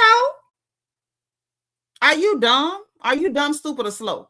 First of all, just because you shaking don't make you right. Just because you upset and you shaking don't mean people gotta care about you shaking. Okay? So Wendy's like, girl, if you knew these women, you wouldn't take this serious at all. It's just shady stuff. It ain't that deep. Everybody else can take it, but it's like, who said it in the chat? If they mention catfish or eviction, that it's like those are her attack words. You know how people have attack animals and you say certain words and they go get you? Those are her attack words. If she hear catfish or eviction, Angel say, you know, she get an extra shot of courage from somewhere. She don't get enough courage to come straight at you. But she get a little, you know, she get a little excited. She get a little excited. Okay, like the Pointer Sisters. So then Monique was like, okay, well, this took a turn, and she quickly like changed the whole vibe. Like, okay, y'all go get the book and moving right along. I didn't think it was gonna go like that. And so she sat down and was like, look, y'all, I ain't know that the group had like issues. But you know, so she tried to kind of you know, find out what it was and what it wasn't and everything. And so Angel decides she gonna explain to Monique what happened and why, you know, she was triggered and all of that. And Z said, I don't dislike Stacey, but I really don't see the hype around her. She's even been crowned best reality star 2025. She's neither a Nene or Bethany. Yeah, she's neither. I dislike her. I think she's gross. I think she's anti-black, and I think her wig needs to be burned at the stake like one of the Salem witches. Hey, Miss Nisi, thank you for being 89. So look, she says, oh, I came late to the 4th of July thing, and then she lets out Bobby didn't want to come. He's coming for this. So now we found out that Bobby was livid about having to move out of that house. And if it really was because she was filming there and them people didn't want her filming in their space, if it really was that, and then you got him going to an event for this same show that got him put out this house, I could see why he had the attitude, but still, you know, snapping at them ladies was not the move. Because, baby, I would embarrass the piss out of Angel. I don't care how big your husband is. I would let the air out his big so-and-so. You understand me? You get to snapping at me, I'm going to embarrass you. That man won't follow you nowhere else, not even to altar call. I promise you, he couldn't have snapped at me. He could have done that. Because one thing about it, I don't run up and, you know, be popping fly at nobody else's husband. But I'm going to tell you like this. You better keep your dog on the leash, because the minute your husband say something to me out of line, we gonna be out of line. I'm not one of them ladies where your husband get out of line with me and I'm gonna go to you. No. I'm gonna clean up where you mess up when we get there. Oh, really? I done went off right there, then and there. Baby, Bobby would have had to flip a U-turn in the middle of whatever road he was on and head back to wherever the hell they was gonna stay. But that's neither here nor there. So see, that little attitude that we caught on the phone when they was going to the Indo picnic hold down for the 4th of July, that was the real Bobby. So she let slip. Bobby didn't even want to go. Bobby didn't want to go. He was just going for her, what she say. And then she said, when I got there, Ashley basically told me she thought I got evicted. So she asked you, and she didn't tell you that. She asked you. Wendy was the one that was like, girl, the people say you got evicted. Because Ashley was playing in your face, and so was Tia. By the by, Ashley and Tia was playing in your face and was asking questions to kind of lead you into telling them exactly what done went down. So anyway, after that, Ashley said, look, I was asking that because, like, girl, that's really what it sounded like. And I try to be objective. I don't like Ashley, but if we gonna be real, like, it did sound a little funny. I gave her the benefit of the doubt because I'm like, you know, we saw her like looking for houses and stuff, and she said she gonna let Tia help her find a house. So I'm like, you know, up until this episode, was thinking maybe she did just not book it for the right amount of time. Maybe she thought she was gonna find a house in time and didn't, until she, you know, can't film in the house and filming fake phone calls in the driveway with canvas bags. But I digress. So that's when Wendy was like, girl, don't take this stuff to heart. And Monique came in and was like, okay, Ashley, can you acknowledge that that word eviction, you know, really bothers her? It offends her, it upsets her, whatever. Ashley was like, I acknowledge that, and I'm sorry for using that word with you. You know, basically she apologized. So Angel didn't want to accept the apology, but she knew at that moment when everybody is being level-headed and rational and talking it out, if she'd have kept acting like a donkey, she was going to look like a bigger donkey than she normally looked like. So she accepted the apology and then tried to like slide the catfish on it. And catfish, that dies now. Don't say the word catfish to me again. Gizelle immediately says, so ain't gonna be no catfish in Colorado. Y'all ain't serving no catfish. I'm like, I don't know what happened to Gizelle after her daddy passed.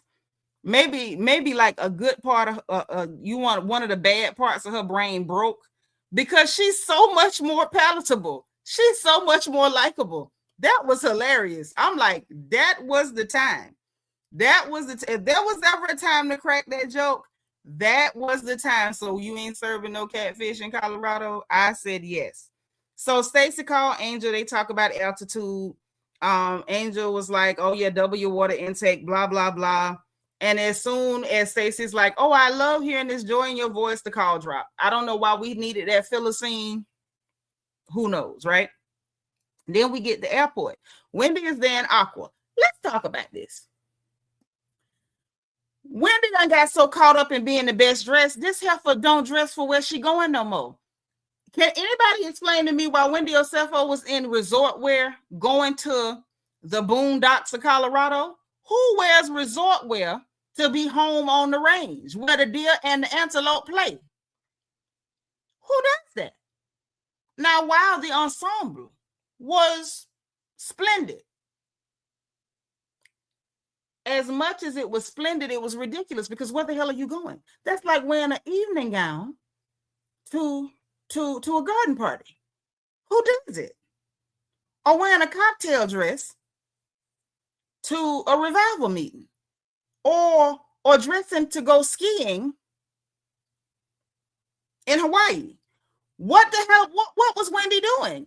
So they're at the airport, everybody else dressed normal. They dressed down, they're comfortable. You know, it was, you know, lots of nudes and neutrals. And I saw some cork and khaki and beige. I saw, nice tones, and everybody looked so comfortable. And it looked like they were dressed like they were actually going where they're going. Wendy done messed around and let us, applauding her fashion as she looks in her clothing to her head. Because why in the name of God are you dressing in resort wear? In resort wear? To go home on the range. I was lost. I'm gonna just keep the rest of my thoughts to myself on that, but I had to point it out because it was ridiculous. Then she was shocked that Tia and Stacey was sitting side by side, and they're like, we grown, we fine. And Wendy was like, okay, let's see if this stay that way. Monique shared with us, this is the first girls trip she's been on in 5 years, so she a little scared. She normally like to travel by herself. We seen her do that on social media. Angel meets them at the airport. Now let's talk about this, because this gets weird too. This gets weird. And I want to talk about why this gets so weird. This gets so weird because she's got 2 SUVs for the ladies, but then she intentionally asked for Stacey and Wendy to ride with her. That was odd. That was so odd. It was so odd. It was contrived. And I think I can smell her motive. Now, Stacey has been friendly with her, and Stacey can't call nobody out on nothing. All them lies she tell. I'm gonna just say this: if I catch Stacey Rush call anybody out for lying, I don't know what it's gonna do to me, but it's gonna do something. I'm gonna be tempted to throw a shoe dead center of the television screen. So Stacey's been cool with her. But why would you need Stacey and Wendy Osefo, of all people, to get in your personal vehicle to ride with you? And while they're in the car, you got her telling Wendy, Wendy, I like you. And so Wendy was like, we got that in common. I like me too. Which is better than lying, right? And so she was like, I know you do. I know you do. And so, you know, in the meanwhile, before all that, she was telling like, girl, your husband called and Stacy was finna answer your phone. And I told her, don't you do that, because Angel don't play about her husband. And she said, you told her right. I don't play about my man. I don't. And I'm like, Stacy, you gonna mess around and get your tail beat one day playing. Because if you'd have touched that phone and that man called her, okay. That's all I'm saying. The fact that Stacy didn't realize that that was a danger zone and Wendy had to tell her that's a danger zone. Those of y'all who like Stacy, beware. Beware. Stacy gonna end up doing something if they bring her back, and I feel like they are. Y'all gonna see her do some stuff, and the same people that's cheering for her is gonna be like, I can't believe she did that. Remember, I told you I'm gonna bring it back to you too on January 4th. Matter of fact, it's my cousin and birthday. Happy birthday to Darnell and Dennis Lane, my cousins, the twins. Okay, love y'all. But anyway, so remember on January 4th, I said this. Stacey gonna end up doing some stuff, and it's gonna be on some goofy time. Like I didn't think it was gonna be a problem. Just remember I said it. So she's like, oh, I do. I like you as a person, even though we got some stuff that we ain't worked out. Like I like you as a person. And Wendy's like, yeah, I don't know where she coming from with that. But at the same time, it's too late. And I'm with you on that. You can't show your behind with me and then lie on me and play with me and play in my face and then come back like, oh, but I do like you. I hope you like going to hell too, because that's where you're going. You can go straight to hell in a handbasket. Like I don't play them games. You act up with me, that's your last act. I'm gonna make you stand on that. I don't care how nice you are to me after you show your behind. It's a no-go. It's a no-go. So I was with Wendy on that one. So she let them know that she gonna put Ashley and Gizelle in the same room and told her that her and Stacey is gonna like their rooms. So I'm sitting there like, it's enough to think about. But why y'all think she did that? I know why. I think Angel started like kissing up. I ain't gonna say it just yet. I'm gonna bring it on. I'm gonna bring it on through later. Okay, DV, you can see it coming, can't you? Stacey gonna do some foul stuff, and people gonna be like, I can't believe she did that. Just remember, I said it. January 4th, 2026. I'm telling y'all, she's gonna do something real foul. I'm gonna tell you why in a little bit, Adrian Marie. We got to talk about what goes on. So, Kayana and Gizelle talks about the altitude sickness medication that they had to take because they worry about the altitude and don't want to get sick, which makes sense because, you know, being above sea level is a thing. Air is thinner, people get really sick, and, you know, things can go really bad, right? So then Jossie was like, well, you know, I didn't go to Monique's event. Y'all want to download me on what the hell went on? Gizelle immediately goes to, yeah, Angel was mad about that eviction. Kayana immediately put a stop to it, like, no, she didn't get evicted. Don't say that, yada, yada, yada. So Gizelle was like, well, I know something about that, but I'm going to just opt to shut up. Monique was in the car with Ashley and Tia. So Monique was like, you know, they asked, Ashley going to ask Monique, well, who did you vibe with the best, right? And she was like, well, you know, basically Kayana, like, she's really cool and nice or whatever like that. And then she said when it came to Angel, you know, what she said about Bobby not wanting to be there, she was like, you know, this feel like a flashback. This feel way too familiar than what I've been through now. You know, and she talked about when she was stuck in her delusion and, you know, she kind of concerned or whatever. And I'm like, Monique, I know you could maybe see a parallel because of what you went through, but Monique need to take it easy because you can't project on nobody. You could be reading it wrong. And here's the flip side. Even if you're reading it right, that don't mean that that lady is ready to talk about that or hear that yet. Just like when she was going through it, y'all remember Monique wasn't ready to hear nothing about it. Y'all remember, put a 7 if y'all remember. If anybody had to tried to tell Monique anything about Chris Samuels and them big draws, you was gonna have to tussle with her. Candy Butler, thank you for the super sticker, sis. It's my fourth support of the whole stream. Spirit fingers. Thank you, sis. I appreciate you. Right? Hey, Miss Lovely T. So y'all remember, I see the 7. So y'all remember, ain't nobody got Negro. Y'all remember, she wasn't ready to hear it. And I think that Monique is in a spot. Now I'm starting to believe that she really think that she has figured out the secrets of the universe. And Monique thinks she is a self-help guru and she gonna help everybody just heal in their brain and all this crazy stuff because she done figured out what was going on with her. She don't realize, girl, even if Angel is going through exactly what you was going through, even if Angel is exactly where you were, one, she's not you. Two, she may not be ready to hear that. And the next thing that Monique got to understand, I know it's coming from a place of empathy. I don't think it's coming from any place malicious at all. Angel is not the same girl as Monique either. Monique sees her as herself, which that's not bad. Let me start by saying that. That's not bad. I think that is an excellent trait in sisters when we naturally see ourselves in our sisters. That's cool. That in and of itself is cool. But you have to be aware enough when you see yourself in a person to understand that while you can see pieces of yourself and maybe how you were going through something in somebody, you still have to take into account who that person is and where they are. Angel is not where Monique was. She sees her as like she's doing so much. She's holding everything together. She's doing this. She's doing that. And then this guy is whatever. And I'm like, yeah, you could see that. But Angel is not where Monique is. Monique was trying to hold an image together and was willing to fight the world to hold that image together, which I think Angel is doing some of that too. But at the same time, I think that whereas Monique was focused on holding the image together, I think Angel fiercely and desperately loves her husband. And I don't think Monique was there.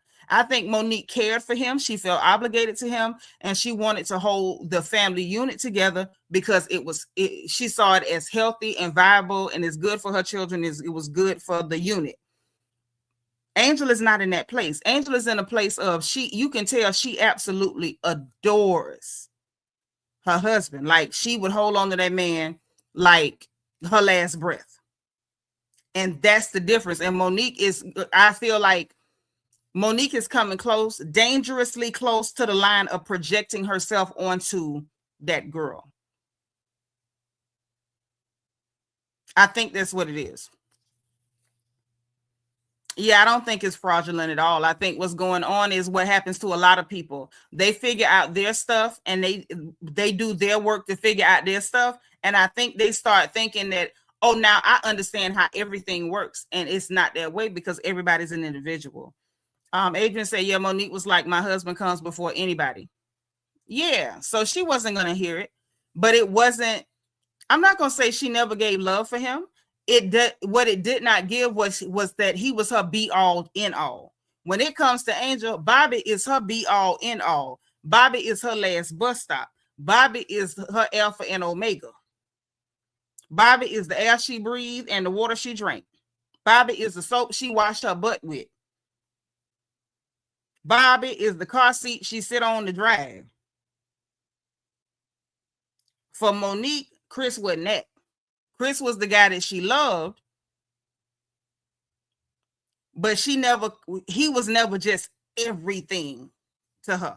And she was sick of him. And because of his behavior, she could see it, but I think what was spurring Monique forward was, I'm strong enough to hold this family together. I'm strong enough to hold this image together. I'm strong enough to portray this image. I'm strong enough to make it work. And that ain't what Angel doing. Angel ain't I'm strong enough, because we watched Angel. The minute something don't go right, she running to Bobby with stuff he don't even want to hear. Because to Angel, Bobby is her everything. If something happened to Bobby, Angel gonna melt into a puddle on the floor. Bobby could grow horns, get a pitchfork, and get a split tongue, turn red, and start playing the Charlie Daniels band. The Devil Went Down to Georgia. Ain't gonna say ain't nothing wrong with Bobby. He looked just like he looked last week. He ain't got no horns. I don't know what you're talking. I ain't seen no hooves on Bobby. They two different people, and I feel like she gonna end up clashing with that girl because she thinking, oh, I know everything. I done figured out everything. Let me help you. Everybody don't want your help. Don't save her. She don't want to be saved. Listen, Bobby could drag that girl behind his car with a chain around her ankle, and Angel is the type of girl that will fight you if you free her ankle. If you free her from the chain he dragging her with, Angel will sue you. I had a cousin like that. She was going with this man, and I never forget. She told me and the rest of us, she say, we be fighting, don't y'all get in it. She said, if he choking me, let me die. Don't get in it, because if you do, I'm gonna be mad at you. And you know what I did? I took her at her word and left it alone. What you mean? How she got him? They was dating, then they was going together. She ain't have much. Then they got together. She ain't stealing from nobody. What you mean? How she got him? Agent say she might fall apart. Oh yeah, that girl will lose her mind. Dorielle Wilkinson. Okay. So I believe the marriages are similar, but Monique has her mother and Angel's mom has passed. That's another part to it too. Monique still got her mama for strength. And she got to look at, like, a lot of people do that. I ain't gonna just, harp on her and beat on her for it, but it is what it is. Angie, girl, you do realize that engaged ain't married, right? You know that, right? He wasn't married to her. They was engaged. If he was gonna marry her, he'd have married her. Nate said, how did she get Chris? That's what I'm trying to figure out. Because if he was an unmarried man, she was an unmarried woman, and they got married.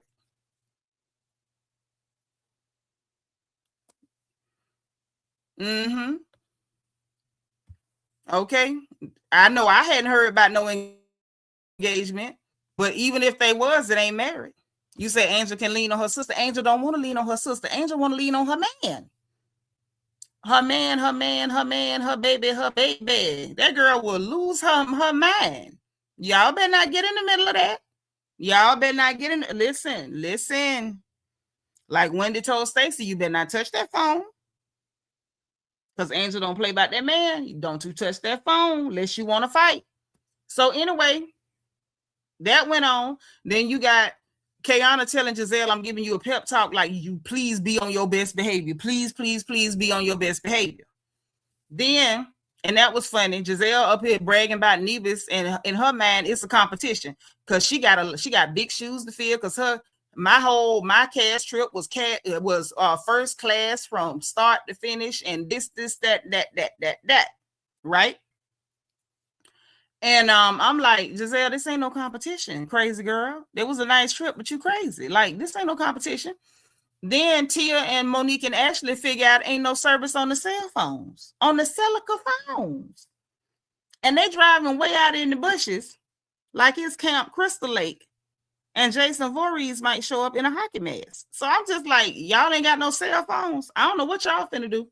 Jossie, Kay, and Gizelle started talking about, look how far they taking us. It is, they noticing how secluded it is. Giselle was like, you see what I'm talking about? So apparently they have been talking about, like, she driving us way into the bushes. I don't know. The Divine Miss M say Angel is a permanent fixture. WAG is her identity. It's true. But you know why that's her identity? Because that man is her life. That man is her life, honey. That's why I said it. Monique thinking she finna help her, that girl will drag you down that mountain by the top of your head, or she'll try. I don't think she'll really get it done, but I believe she'll try. She'll try about that man. So they get to the rented house because she rented a house for them to stay in. And Ashley immediately is in the confessional, clowning and shading her, talking about you going to my house. Why you going to my house? Only to point out, girl, we ain't even at your house. We at another Airbnb. I say, well, so.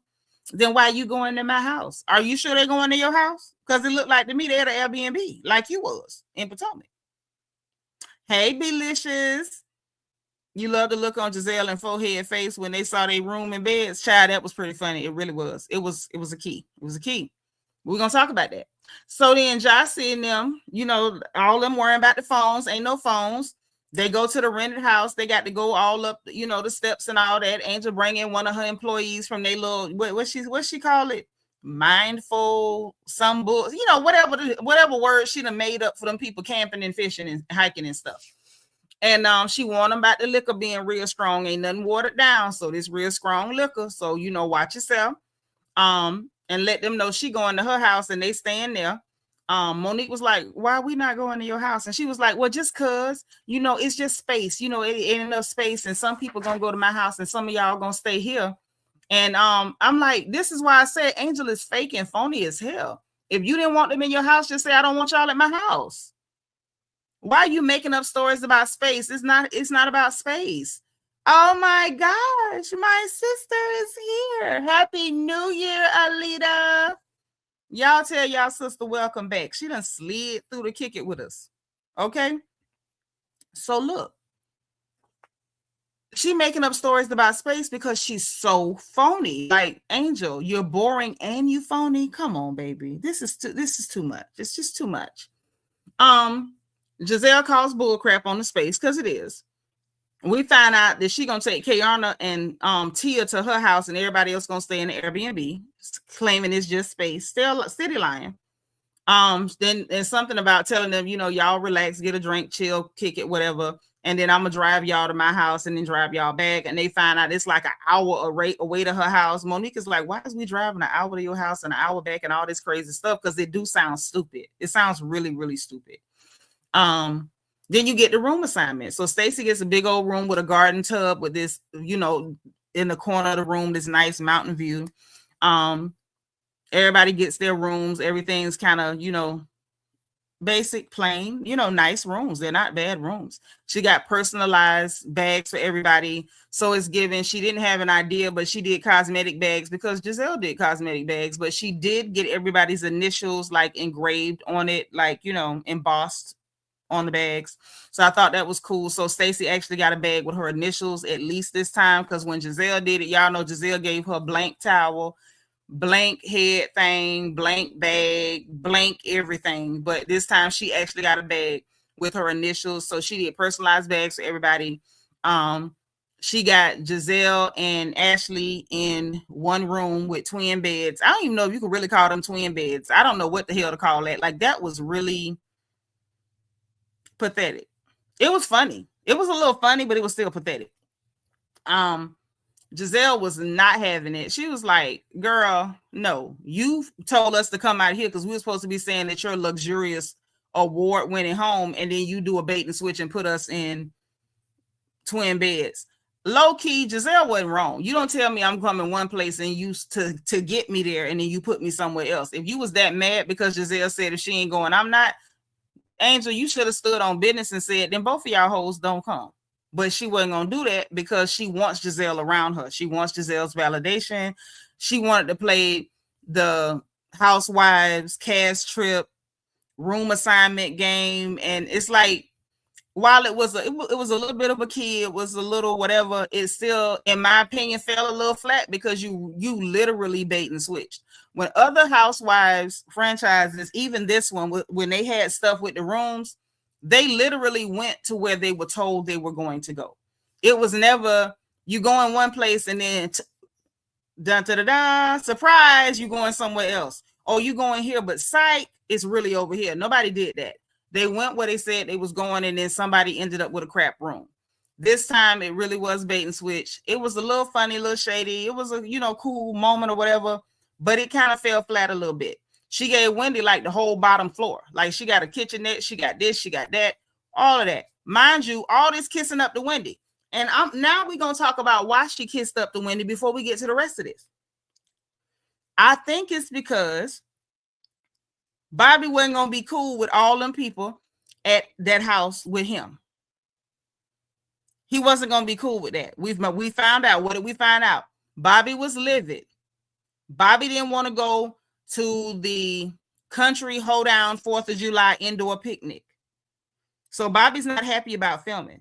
Bobby's okay with Kayana coming because he knows her, and he's okay with Tia coming because Tia's supposed to be going to help them find the house because she works for Sotheby's Realty. Think about that, right? But because she couldn't do what she claimed she could do, which was have all the ladies there, because she didn't know how to explain to them that Bobby really don't want y'all around because he ain't really digging me on this show.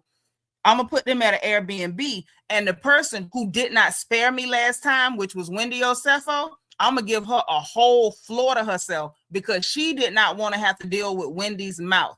Y'all remember at Gizelle's event when Angel sat up there and lied on Wendy to her face. You the one said catfish, whatever. They went back and forth, and she was like, no, thank you. And Wendy was like, girl, you saying no thank you like any of us want you around. Wendy is not cutting no corners with her. She did not want Wendy Osefo unbridled, unadulterated, uncut, coming at her with razor blades in her mouth. So she put her in a lovely situation because it's like, look, it's better to kill her with kindness, keep her satisfied, so I don't have to deal with her slick, sharp mouth. She thought a little shade to Ashley and Gizelle, putting them in the same room, that was going to be all right. But her biggest thing that she was concerned with was, okay, I've been trying to pacify Gizelle and Ashley and shooting at Wendy. Let me try to flip it. The problem was she flipped it at the wrong time. Ask me why she flipped it at the wrong time.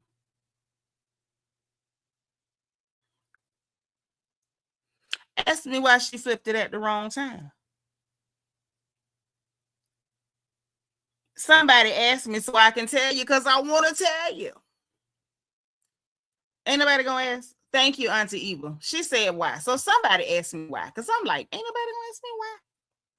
She flipped it at the wrong time because Gizelle already wasn't feeling her. Gizelle is at this point, she already mad because you got them to come all the way over there saying that they was gonna be at your award-winning house. Then you flipped it to an Airbnb. So you didn't tell the truth. You baited and switched to get them over there so you could keep filming while you're in Colorado when you're supposed to be in Potomac. Gizelle already on 10. She pissy. She edgy, right? Then you put her in the room with Ashley, so you're going to try to pull the little, double bed stuff. And Gizelle was like, oh, I'm not that broke, girl. I say, uh-oh, because we remember now, when Gizelle and Robin had to stay in that one place that Wendy had put them in, they went and got a hotel and out. Y'all remember that, right? So I'm like, it ain't that far-fetched if Gizelle go pull a stunt and get her a room. And I don't blame her, because I would. Before I'd be climbing up all them goddamn steps to the top of Mount Kilimanjaro, straight to the hotel, Courtyard, Marriott, somebody, Hilton, hell, even the La Quinta, somebody. I know I would. Crazy as hell, right? But it was the wrong time. So Gizelle is already. And remember when they was in the SUVs heading to the house, and Kayana was like, no, it wasn't no eviction. It was just this and that. What Gizelle said then, oh, I know something about that, but I'm gonna just opt to keep my mouth shut. So at this point, Gizelle wasn't having it. She mad. And I'm like, y'all know Gizelle don't normally talk in the moment. She need time to cook it up. And she didn't cook up nothing. It's like Gizelle didn't even need time to cook up nothing. She was already ready to go. She had the clip loaded, one in the chamber. So Gizelle, when they walking up out of the space where Wendy was supposed to be staying, and she was like, and Monique was like, yeah, she got her lick back. And so Gizelle was like, lick back for what? We ain't even do nothing to her. And Monique was like, yeah, for y'all saying that she got evicted. Gizelle said she did get evicted. I said, whoa.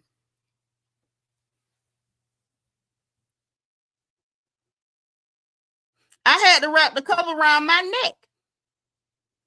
Woo. Angel gonna turn around. I did not get evicted. And Gizelle was right back in her face. Yes, she did. And I know something about it. I got information on it. I say, whoa. Be still my beating heart, because I'm sitting there like, okay, the last person that they know they had eviction on, not eviction, but information on, was Stacy. When Stacy was still lying about TJ, and they was like, now that lady done showed me them court papers where TJ suing you. There ain't no point in lying now. The fact that Gizelle was like, girl, I got information on you. You did get evicted, and it's given she knows something.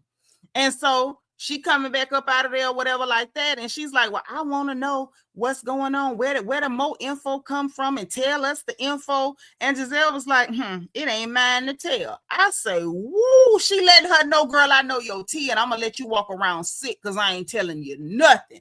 I said, man, what the hell going on? Y'all, I felt like Ron Isley. Y'all remember that? What the hell is going on between the sheets in my home? Baby, wait, let me explain before you start to punch your cane. I was like, boy, this is a whole opera. So they get back upstairs and sit down. Angel up there, her voice just trembling. I'm nervous. Emily, she talking about, before we go to my house, I want to hear about this information because you're not gonna bring this energy to my property. And it's like, girl, you told them women to come all the way to Colorado for your award-winning house. You done baited and switched and catfished them again. You showed them one house, took them to an Airbnb in the middle of nowhere with no Wi-Fi, no cell phone signal to put them in twin beds, and now she letting you know, girl, I know you really did get evicted and I got your info. Angel, listen, you got to be aware, girl, if you see this, because you seem like the weirdo type, kind of like Angela Oakley. You might just watch random channels, and if you see this, I want you to know something. If you was gonna pull a switcheroo that big, and you was gonna play it that rough, and say, I'm gonna put y'all hoes in twin beds, you could take it or leave it. You got to be ready for everything, and you got to have your ducks in a row. When she came at you and said, girl, I got your info, you should have been like, so what? You can't be in there shaking and going on when somebody tell you they got your tea. Angel, that's not what you do. Or if you know you got tea out there that you that nervous about and you don't want told, or you feel embarrassed about it, you don't play that hard. Because if you play that hard, you guaranteeing that anybody who got your tea, if somebody repeated it, Potomac ain't that big, you provoking them and putting it in a spot where they guaranteed to shoot at you with your tea. I just feel like tactically, this was not the move. Out of all the times for her to stop kissing Gizelle behind, she been kissing Gizelle behind the whole goddamn time. Whole time. And let's really think about it. She decided, I'm going to go at Ashley, but I'm not going to go at Gizelle. But when she went at Ashley, she didn't calculate that Gizelle was going to be like, yeah, if she ain't coming, I ain't either. And see what she was concerned about, because she feel like Gizelle is big sister almighty. She felt like if Gizelle didn't go, the rest of them might not go. And then she was going to be the one in Colorado, not filming, not getting paid, and kind of being forgotten and left in the background, and everybody else was going to be in Potomac, or God forbid, end up going and taking a jaunt to somewhere else. So she backed down. My thing was, listen, it's a couple of things you could have did procedurally, Angel, to keep this from going this way.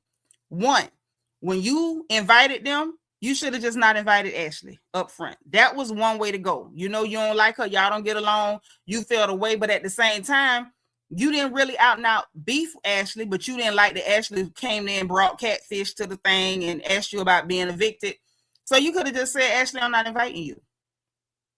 Just don't invite her. Invite everybody but her, and then let people decide what they're going to do. You could have did that. After you invited her and then trying to flex like, well, why you coming in my house? Like she need to be in your house. That girl don't need to be in your house. She done finally got her settlement from Montgomery Burns, baby. She don't need to go to your house, right? When you pull that stupid, corny stunt and Gizelle called your bluff, Angel, what you should have said was, that's cool, Gizelle. You ain't got to come either. All she had to do, right? Because after all, Gizelle the one started the catfish, because she the one called you out about that filter with you looking like a whole nother person. Even though Angel's a beautiful lady, I don't know what the filters was for, but it is what it is, right? And then two, you could have just invited everybody and let them know, like, look, Bobby's there with the kids. It's a little inconvenient, so I'm going to stay here with y'all. She could have did that and got a bigger place or something. She could have found a way to make it work so that that you wasn't really just taking shots at nobody. Because when you take shots, you got to be prepared that somebody's going to shoot back. You gotta. And even after she did it, before everything like dismantled and went crazy, even me had to tell her, like, girl, it was shady. It was cool. You got to own that. That was shady. And it's like Monique shouldn't have had to tell you to own it. It's like she want to do shady stuff and be like, oh, no, it was no reason. It was nothing to it. Angel, baby, you being a coward and it don't look good. It don't look good. And now Gizelle done pulled your card. And at this point, in my humble opinion, all this, somebody better tell me what the information is before y'all go to my house and bring negative energy to my property and all this nasal crap she's saying. The reality is this, babe. You did this to yourself. I'm gonna just be honest. You did this to yourself. Y'all to stream y'all in the chat because I do want to know what y'all think about this. But yeah, Angel kind of played herself real bad, and it's kind of uncomfortable to watch because Angel's persona is like, it's not the most like warm and fuzzy and likable, but like people getting embarrassed, unless you like a really, really bad person, people getting embarrassed make me a little uncomfortable. So just reading the tea leaves, it ain't hard to read the tea leaves. It ain't. Tell them again, sis. It ain't hard. Like you can see the writing on the wall, man. Auntie Eva say Angel just should have owned that she used the filter or that she looked different in the first place. This would have been squashed. Yes, instead of getting defensive and weird. Nah, I ain't even gonna say that this time. Gizelle is just like, Gizelle is weird, not weird, but she kind of different this season because she really didn't go at Angel hard. The only thing she said to Angel straight up was, girl, I didn't know who you was in that picture. Because she didn't look like herself in that picture. That looked like a whole different chick. She didn't even look like her sister in that picture. Hell, Angel didn't even look like her first cousin in that picture. So I didn't understand why Angel was like so upset about somebody saying you ain't look like yourself in that picture. If you know you use filters, like sometimes you know, go a little crazy. At the same time, she said that about one picture of hers. She told Wendy she was the queen of filters, basically telling Wendy, you don't look like yourself in none of your goddamn pictures. Wendy laughed it off. Hey, boo. Wendy laughed it off and let that be what it was. Angel decided to take it to heart and like wear it on her sleeve, like somebody literally chased her down with like a bag full of catfish and jumped her with it. I don't understand why that one picture being filtered all to hell like made her come unglued. And I feel like it's got to be something bigger behind why that bothered her so much. It's got to be something. I just don't know what it is. Just like with the word eviction, whatever that did to her, I would love to know, because those two words trigger the dog mess out of her. Because the end of this scene, she up there just shaking and talking through her nose about negative energy on my property. I can't even do what she do with her voice in the back of her nose. I don't even know what to say. I'm gonna be honest with you. Gossip News, what you think about this and how you think this gonna play out? Do you think Angel is going to get further embarrassed? I mean, where do you see this going? Anybody else that want to call in, y'all hit the StreamYard. Just if you've never been on StreamYard, when they ask for permission to your camera and mic, please give them permission, say yes and yes. And then when you get up, you can turn your camera off, okay? Just so y'all know, you're welcome to come up. What you say? Auntie, when it comes to Angel, at this point, I'm ready for her to go. She's giving desperate. She's giving, all I have is my wag mentality, so I'm going to try to prop it up to be like, I'm the perfect housewife. Meanwhile, she's been fumbling and stumbling, making mega beats with Wendy because, Wendy laughed because Gizelle called me a catfish. Well, you acted like a catfish. You acted like a catfish with the filters. You act like a catfish with the personalities. You act like a catfish when it comes to how you dressing like a great grandma napkin decoration. You act like a catfish when it comes to your makeup beef because you were fine with them when y'all were on your cast trip. But then when you talk to Kiana, it's, I'm mad and I'm going to cry. I'm going to make myself a victim because I wanted Gizelle to treat me like a big sister. Giselle had no energy for you. When has Gizelle ever liked a new girl? I want to know. When has she ever? She didn't like Wendy when she arrived. She didn't like Candace when she arrived. She didn't like Ashley when she arrived. No new girl has been liked by Gizelle ever. But you have all this smoke for Wendy. But now at the end, they're trying to kiss up to Wendy because now you're realizing I'm being iced out because now Gizelle don't see it for me.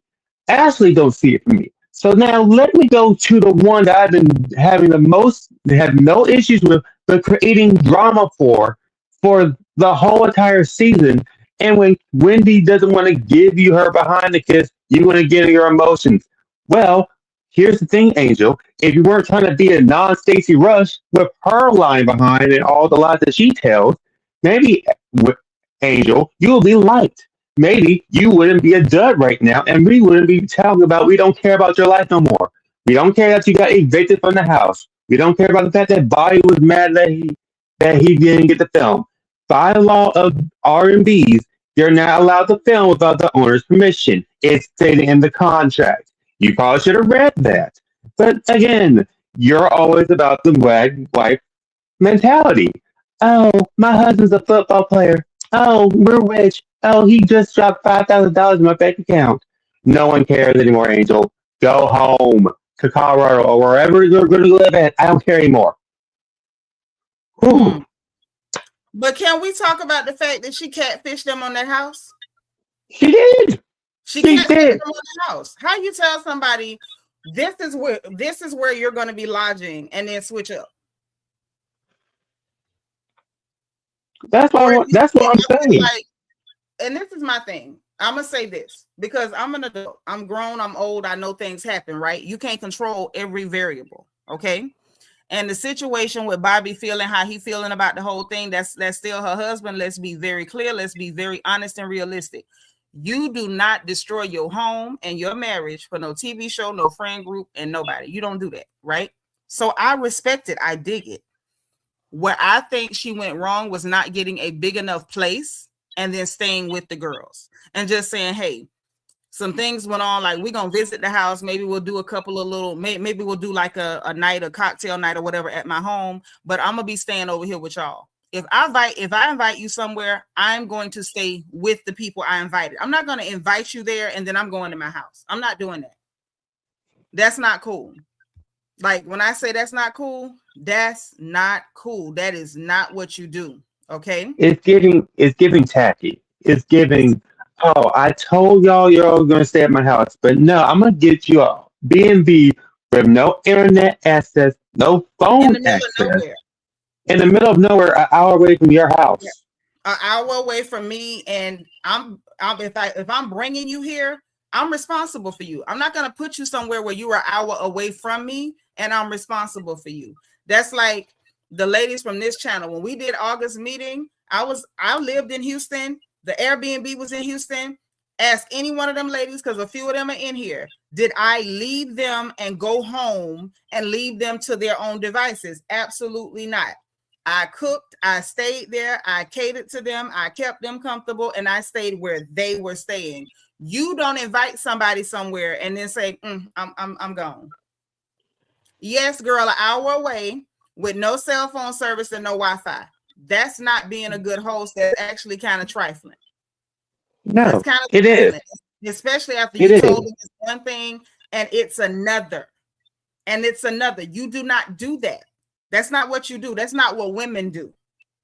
Yeah, that was wild. An hour away, and you don't do that. Yes, I was in Houston, and Alita can tell you, she said, no, ma'am, you spoiled me. And I did.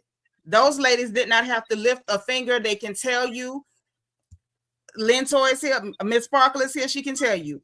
I spoiled them rotten. They didn't have to lift a finger, cook nothing, make a sandwich. I cooked, and they had home-cooked, country, fattening, big booty meals every day. I made sweets, butter rolls, devil eggs, all type of goodies and yummies, and big back gourmet meals. You don't invite somebody, host people, and then haul tail. That ain't what you do. Okay, Miss Parker says she came into a spread of food and did. And y'all hold on. And y'all see what Alita said. Not a fingernail was lifted. I did not let them lift a fingernail. If they wanted to shop, I drove them, chauffeured them personally, shop by shop, helped them shop, got them hookups, and helped carry the bags. That's what a woman does. And what Angel put out is giving you not a real woman, honey. You ain't got your stuff together. You how the children say, Ree, how y'all say it? She ain't no diva. How y'all do it? Yeah, she's not a diva. Hold on, Ree gonna help me. Ree, how y'all do it now? Because I know the girls be doing it. How y'all do it, Ree? Girl, I let gossip tell you, because I'm confused. How you do it, gossip? Because I know the girls. I say she ain't no. I'd be like, she ain't no diva. Yeah, she ain't no diva. You ain't no diva. You ain't no diva. Because even if I don't care for you, the ladies can tell you, honey, our first August meeting, we had a whole freeloading hooker there. freeloading, disrespectful, trifling, and bald-headed. And you'd have never known because I was just as gracious with that hooker as I was with everybody else. That's what a woman does. Can I ask one question? That's what she did. Mm-hmm. So wait, her husband was at the house. I'm assuming because remember they had to leave Patamac. Okay, and so go now back to Colorado. So wait, so my question is this. Maybe I don't know nothing about the Real Housewives, but I have never heard anybody's husband ever come on a trip with the girls and we're like it wasn't a legit trip with the girls. She had to go back because she got put out of where the hell she was. So she had this wonderful idea. I'm gonna let y'all come kick it at my house. And what it's given is, even if Bobby is not at the house, let's just say Bobby said, hey, I'm gonna go somewhere, I'm gonna go chill, because I'm sure they have more than one property, right? These people ain't poor. He did not want them in his house. So the only people that he was comfortable with in his house, this is my opinion, was Kay because he knows her, and Tia because they want her to help them purchase a house because she works for Sotheby's Realty in Potomac. Well, all I know is not what you do. You don't bring people, especially out of state, to your stomping grounds, and you don't stay with your company. That's not what a woman does, honey. Well, they need to give Bobby the flute instead of her. No, what they need to do, and what the women need to do, what I would have done is had my flight changed and took my behind back to that airport and got the entire hell up out of there. That's what Seanitra would have done. This is just thirsty. That's just her showing that she's thirsty for this joke. This show. This is the thing. This episode really showed Angel's full hypocrisy behind. You're mad because Ashley said you're disappointing. She called you a catfish. That's what you are. You put on this portrayal of perfection, but then when someone easily makes a joke about you, it's, oh, I'm a victim. I'm sad. This is the thing. Drama aside, Karen Huger is the perfect example.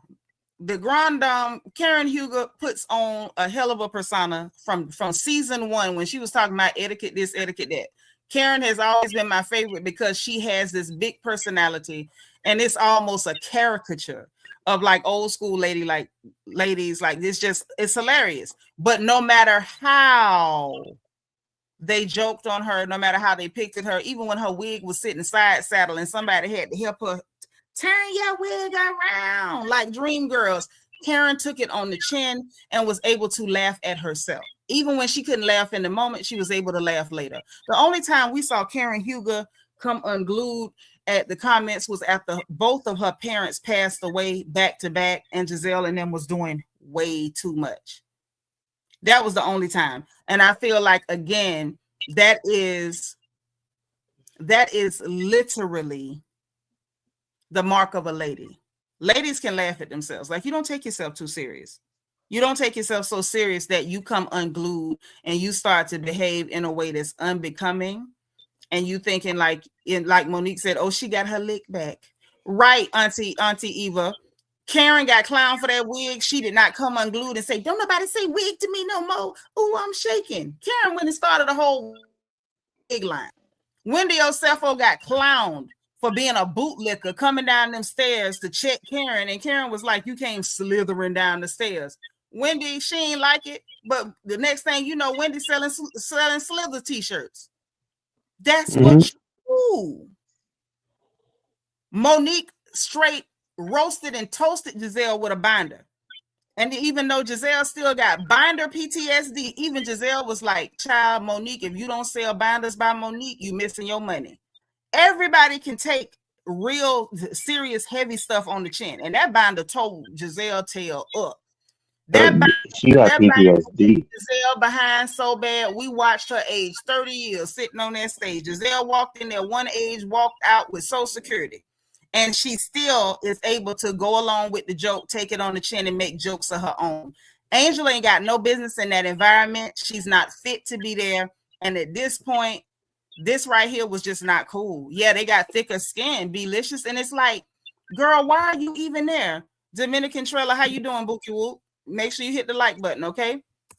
See, But this is what I'm trying. what are you doing there? Like at this point, to be honest, it's getting stupid. To me, is wondering how does she even get a full house flute? She's not giving nothing. Well, I mean, it ain't no point in talking about how she got it. She already got it now. That's a done daughter. Lita said, from the moment I touched ground in Houston, my sister greeted me within the hour, hosted me all the way till I left, and she did this through multiple visits. And I'll do it again. Because that's what women do. That's what women do. You don't invite people and then act like an idiot. That's tacky. Dominican Trella says Jizzy was shook when the binder came out. I'm glad she moving differently with Monique. Baby, you got here late. We was talking about that too. Soon as that girl said binder, child Gizelle had binder PTSD. Her whole face froze. Yeah, Karen knew the assignment. All of these ladies did. Can we really talk about it, y'all? If we go down the list and we do roll call, all of these ladies have had to take it on the chin. Even Robert, even Big Rob had to take some stuff on the chin. Mm-hmm. Okay, Belicious said, I need to know the next time y'all in H-Town. Next time we plan August meeting, we're going to make sure we let you know. Yeah, listen. Look, I need to be a part of that. No, this is for the ladies, sugar. You can't be there. But Belicious, let me tell you this. You need to be there. Because that's the one time, I don't care how I'm feeling, I will cook until my feet feel numb. I will stand on my feet and I will do that thing until I can't do that thing no more. So the next time we do August meeting in Houston, I'm going to make sure you there. But yeah, no gossip news. That's for the ladies, honey. We don't, this for the ladies, Okay. strictly for the ladies. But yeah. We got to try to plan something for August, one of the years, because we do what we want to do. Me and Sis on the phone, we're talking about we got to do a Cinco de Negro picnic in Montgomery, Alabama to commemorate the Alabama boat brawl. Y'all know we do try to commemorate Cinco de Negro over here, which was August 5th. So we're going to try to work out something for August 5th. I'm gonna have to get with Bianca whenever she, back in town from kicking it with her boo, okay, with her baby, okay. So we can work out the Cinco de Negro picnic, so we can go and show some love to Montgomery, Alabama, show some love to the Gump, and definitely got to go to the dock, go out on the boat ride, have a good time and celebrate that. So matter of fact, Bianca, you've been drafted. I'm not even waiting for you to say you want to participate. You're definitely drafted. Sis on the phone is already on the committee. I need like 2 or 3 more ladies. If y'all want to volunteer before I end up drafting you, that would be great. See if you volunteer, then I don't have to come, snatch you, because I will. Okay. So those of you who want to, help us get that thing popping, make sure that you holler at me so we can do what we do. Okay. Ms. Emma once said if Angel was smart, she would have come out with the Catfish plushies and t-shirts. Oh, yes. She should have had Catfish house shoes. They should have been sticking their foot in a plush catfish when they got there. Okay. Lita say she going to show up skipping. Yeah, you got to skip on the dock. Okay. Alita has also been drafted. Okay. So right now we got Bianca, we got Alita, and we got Sis on the phone. Give me one more, y'all. If I ain't got one more, me and them 3, we're going to get it done. We're going to get her done. And y'all be, keep your eyes open and ears open so we can let y'all know dates to you start getting stuff in order so you can be there. Okay. Say, right. She should have had catfish and fries served for dinner. Baby, catfish nuggets, all that. And you bringing a folding chair? What more can we ask for? And I'm sure that we already know there's a Walmart in Montgomery in the Gump. So any ladies who do not bring a folding chair, I'm sure you can find one at your local Walmart. But yeah, so Angel kind of embarrassed herself a little bit, but gossip news. What's your take on her having that conversation in the driveway? Did you put together what was what, or did your eyes just kind of pop open when I said it? When I saw it, I called it. I called that she got evicted because you're filming outside. Eviction. What I'm saying is, did your eyes pop open when I said that's why she filmed outside, because them people did not want her filming in their house? Did you catch it, or you didn't catch on at the moment? You was kind of caught up on the talking to the sister. No, I was caught up on it. I was caught up on that part. In the chat, let me ask y'all, did y'all catch it? Because I'm gonna tell the truth, I didn't catch it the first time. I had to watch it back because y'all know, for those of y'all who've been around, y'all know. Okay, Stylish Lux say she down for the Cinco de Negro picnic. That's what's cracking. Definitely. Sis on the phone say she got t-shirts, and we're gonna work on that. You know, you can always volunteer to assist to make sure our t-shirts are absolutely epic. I'm gonna need a tank top because I'm very busty, like Angel. Yeah. Nate say didn't peep it till I said it. I'm gonna be honest with you. I'm not surprised because y'all know I watch things back more than once. So that's why, you know, when I tell y'all somebody said something, I know they said it because I'm gonna listen. And then it's like, especially if there's more than one person talking at a time, I'll go back and listen again. I'll listen again. There have been scenes, y'all, where I have played things back 3, 4, 5 times so I can make sure I can tell y'all. If 4 people are talking, I want to make sure I can tell y'all what each person said. I listen to one voice at a time. Stylish Lux, you in? Are you in Discord so we can coordinate? Bianca, can you put the Discord in the chat to make sure? And everybody who volunteered, if you got my phone number, text me. If not, get in Discord so we can inbox and exchange numbers so we can get this done, because Cinco de Negro is coming, and y'all know I want to be on the dock. I want to put on some Nike slides and smoke a black and mild and skip too. I do. I think that I had to, when I was playing it back to listen to exactly what she was saying to her sister, and I kept seeing her fiddle with that canvas bag, I leaned in. To be honest, y'all, I leaned in. And then I'm looking. And I played it back and I'm looking. I'm like, why is she playing with that one little pitiful canvas bag? Why would she need to be having a conversation at the back of her truck with the hatch up with this one little canvas bag? And then once I got everything that was said, and I didn't need to hear what they were saying no more at that point, I was just playing it back because I needed to understand, why is she standing there talking to her, playing with this canvas bag? And then it's like, but this conversation seems contrived. It seems fake. And then, well, you saying he's pissed off, but we didn't see that. So the conversation you had with him on the camera was fake. And I kept coming back to that GD canvas bag. Why in the hell is she playing with that canvas bag? And then it clicked. She can't go in the house to film. She's moving stuff out of the house, but the camera people can't walk with her to grab things and come back out. She can't film in that house. It took me to watch and pay attention to even figure out, like, this girl is full of crap. It was to be honest with y'all, I know it sounds crazy, but the canvas bag is what got her caught with me. And I'm willing to bet you, unless another content creator is watching us in the bushes, and you know they do because they repeat every freaking thing I say, most of them ain't even gonna catch this, because you literally have to keep going back to look to catch it. Like, it's not something you're gonna catch the first go round. You're not. I watch everything, and I didn't even catch it the first go round, and I'm just sitting there like, what's with that canvas bag? And Divine Miss M got a point. She appeared to demand the ladies obey her. They're gonna eat her alive. They're definitely gonna eat her alive. You can't demand that they do anything. They don't care about going to your house that bad. You're not important, honey. There's the Discord, ladies. Make sure y'all in Discord, okay? Yeah, things that make you go home. I'm telling y'all, my hand to the Lord. If not for that flimsy freaking canvas bag, I probably wouldn't have caught her. I'm gonna be honest. I would have peeped that the conversation was fake.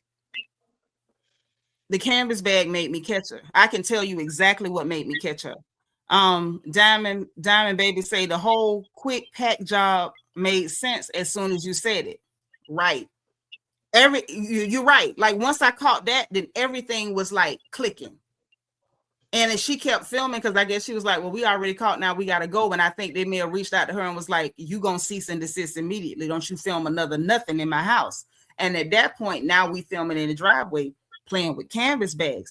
But I'm with you, Diamond. Until I put 2 and 2 together with that stupid canvas bag, I was still trying to be like, well, maybe she really did make a mistake, you know, because it was clearly an Airbnb. So I'm like, maybe that's what happened. Maybe, you know, But when she kept playing with that GD canvas bag, there it was.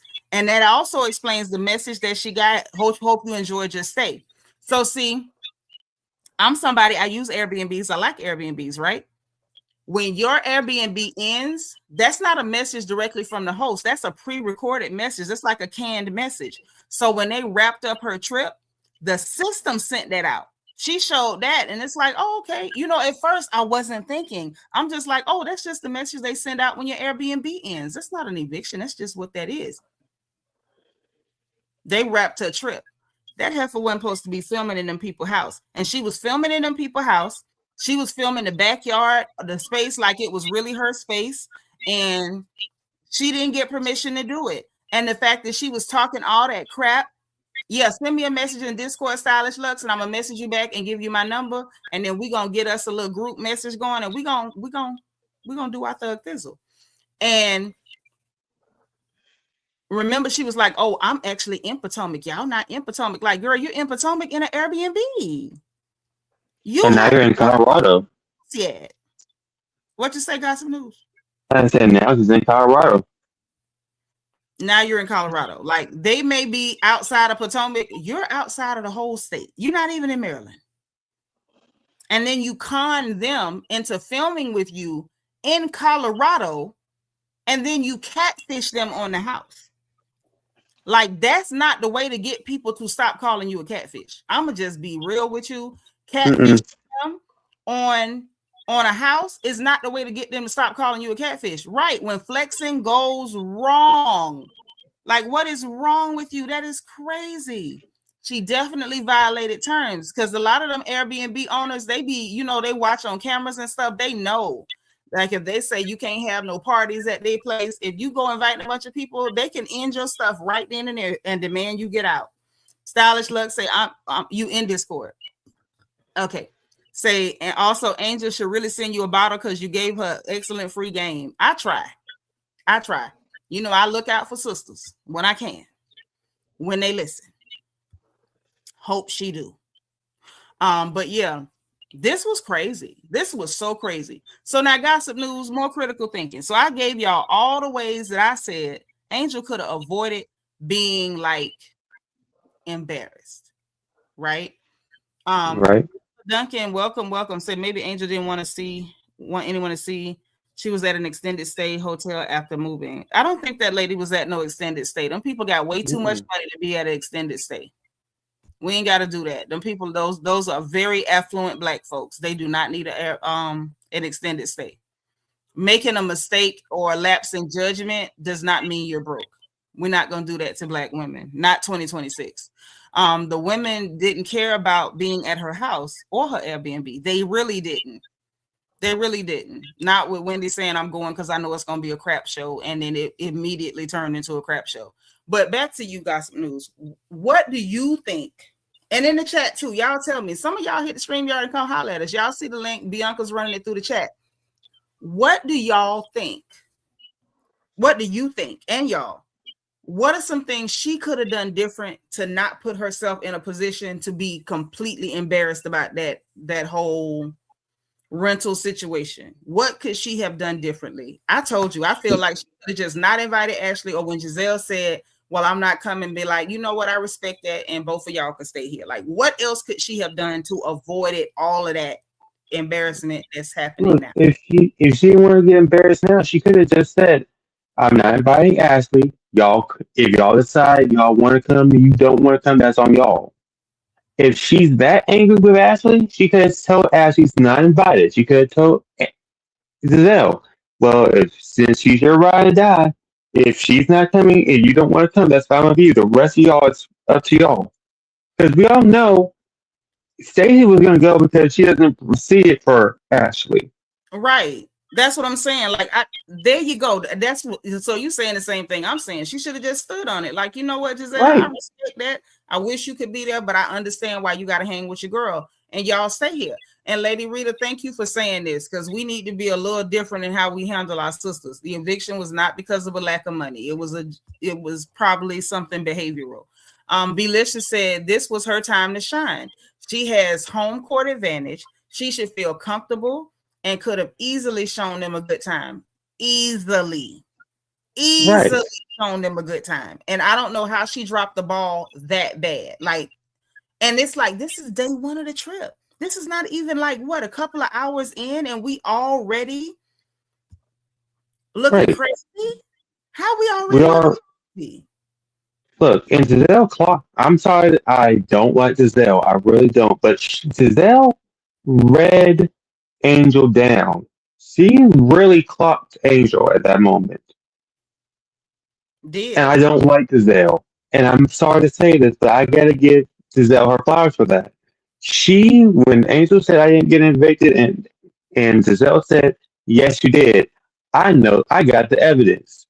You No, she saw said, it. she said, I got information on you. I got the You got, information.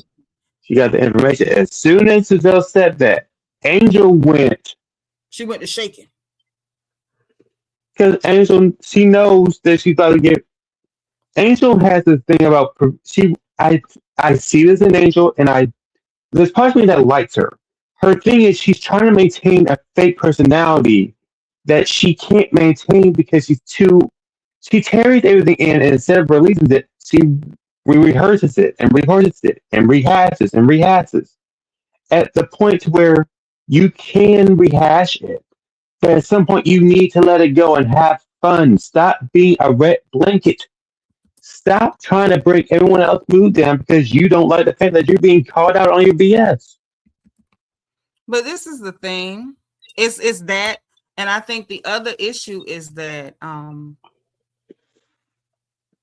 I think what I'm seeing in Angel is the things that she's being dishonest about are the things that she's most uncomfortable with about herself. So when those things get called out, it's not just you calling out her being disingenuous. It's actually like touching on the nerve of the thing that she's already got an issue with. And I think that's why this just me. I don't know nothing outside of what I'm saying, but I think that's why it's such a trigger.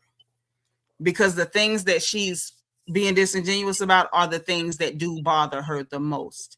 And that is where it's like, I thank God that I'm kind of the opposite. The stuff that I don't like about myself, the first thing I'm going to put on Front Street, because you'll never spray me with my tea. You'll never spray me with my tea. Belicious said we were supposed to see what Top Wag was all about. Their home is in a magazine. Yeah, it is. And it's a beautiful home. I saw it. We should have learned more about Angel during this trip. I hope she turns it around because these ladies could pack up and out. They really could. They really could. Divine Miss M said, I believe Wendy gave them the evidence. I mean, she could have. She could have. It's possible. I mean, Look. At the end of the day, her turning around and trying to be super nice on a trip being phony, that's not enough. Like, you really showed your behind with this lady. You ran around the people, lying on this lady, trying to get people on the bandwagon to you and Kayana to get people to help y'all lie on this lady. You ran up on this lady with crazy stuff and You like went down. So, you know, right, so if she don't see it for you, and now every piece of dirt you got, now she gonna slap you in the face with it. It just kind of is what it is because you did this to yourself. right. You got mad at Wendy because she laughed at Giselle calling you a catfish. You went to Wendy's house before you started filming and portrayed that you and her were going to be nice. Then But it was after filming. It was after filming. The problem after is filming, she literally attacked Wendy at Kayana's condo at the pre-Preakness thing because Wendy just asked her, like, you said you were really upset about her saying she chin checked you.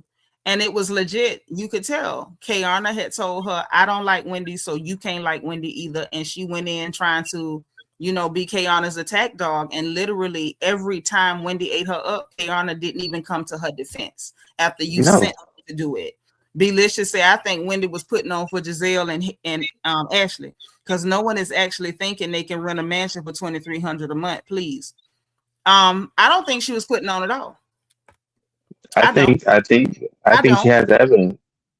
I'm not gonna say she's got no evidence of anything. That's not what I'm saying. That's not what Belicious is talking about. Belicious is talking about when they were all sitting out chilling when Wendy had the plaits in her head and the shiny silver mermaid skirt. And she was saying You know, like, hey, somebody told me that this person said I needed to look like this, but I only want to spend this. Now, here's the thing.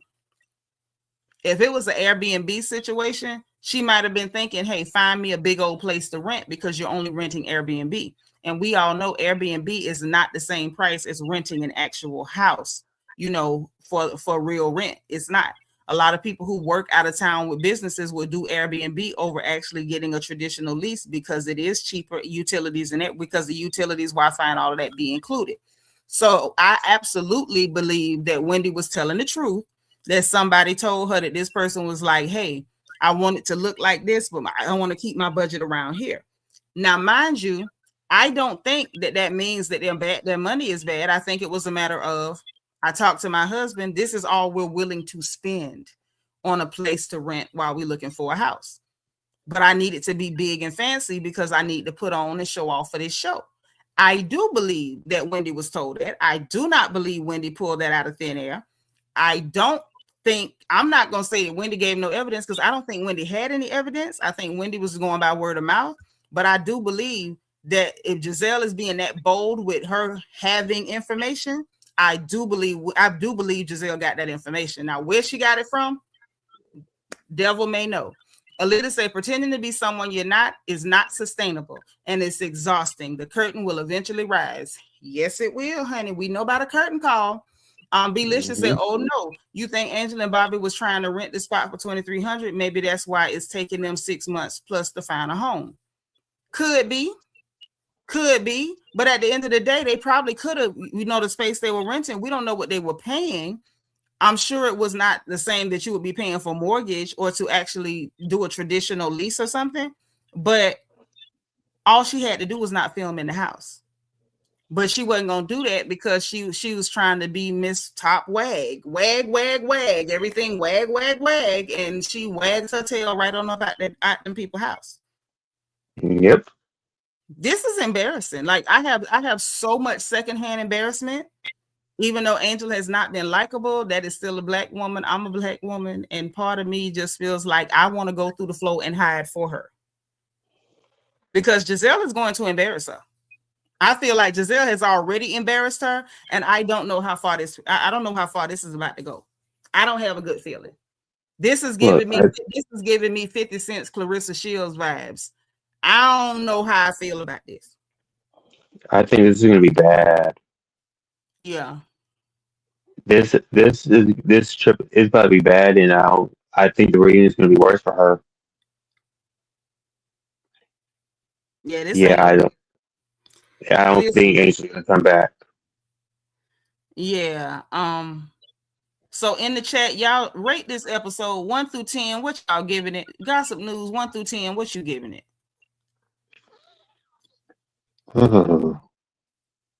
Because of Angel, with Angel and this whole Wendy and Gizelle and Ashley celebrating a horrible potluck, I'm giving the episode a 4.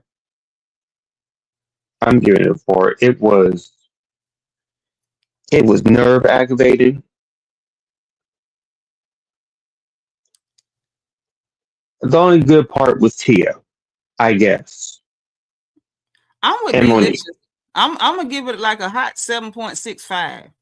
Between 7.5 and 8 is where I am with it because we got a lot of info on this episode. This was not even for the fluff that filled in the dead air. There was a lot of meat on this goddamn bone. We got all of Angel's mess, and she told it on herself. Actually, before Gizelle embarrassed her, we find out that there's real conversations off the camera, and then they put on performative conversations on the camera, and she told her on herself. Hey, Coco Mini said 8.5. What the rest of y'all got? I'm gonna give it not 7.65. I'm gonna give it a 7.75. We got a lot on that. Hold on. The other reason I'm gonna say that is because watching the switch up, I really expected to not really get much out of this trip to Colorado, but the fact that we got this much dirt in the first 3 to 4, maybe 2 to 3 hours of this trip, this I got to give them a 7.75 because this is getting crazy. It has gotten crazy. RJ said, I can't wait to watch it tomorrow, baby. It's a mess. It's a humdinger. And the fact that, especially finding out that the lady who has been called a catfish a whole house. Mm-hmm. We've never seen that on Housewives. I've never seen nobody catfish a house. Mm-mm. Now, I thought that it was a historic occasion when Mia Thornton put them in that raggedy haunted mansion in Miami, and Gizelle and Robin had the toilet bowl pipe running over the top of their bed. I thought that was the craziest thing I ever seen. I ain't never thought I was gonna see nobody catfish a house. That's crazy. I ain't never seen that before. This is new in 2026. This is crazy. But I'm gonna say this. What's your final thoughts? Give the people your final thoughts, honey, and then we're gonna slide. But tell them, give me your final thoughts. Okay, so I'm bumping it up to a 7. Also, Angel needs to do something to try to save whatever remaining image that she's trying to save, because at this point, I don't like her anymore. I'm tired.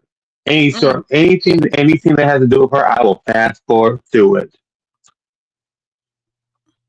Now we fast forwarding. Yes. Don't worry, I will be here to take notes and tell you what happened. Thank you, because I fast forward when it came to her at the party when she was being mobile. I fast forward through that because I was like, I ain't got time for it. I feel you. Well, Gossip News, thank you so much for hollering at us tonight. Jenny, Happy New Year, beautiful girl. I love you. I hope you're having a wonderful year. Thank you again, Gossip News. I appreciate you, baby. You're welcome. Janice, Happy New Year to you. I hope you're having a wonderful first part of the year. I hope that you had a wonderful New Year. I hope you had a wonderful New Year's Eve. I hope you had your collard greens and black-eyed peas and fried fish and all of that. Say they would be served a catfish dish morning, noon, and night. Baby, catfish and grits for breakfast, catfish nuggets for lunch, seared catfish for dinner. Oh, Auntie Eva said, I think her catfish is cooked. She's done. I wouldn't mind a piece of catfish right now. I'm going to be honest with you. I wouldn't be mad. Oh, Texas Native says she's watching it right now.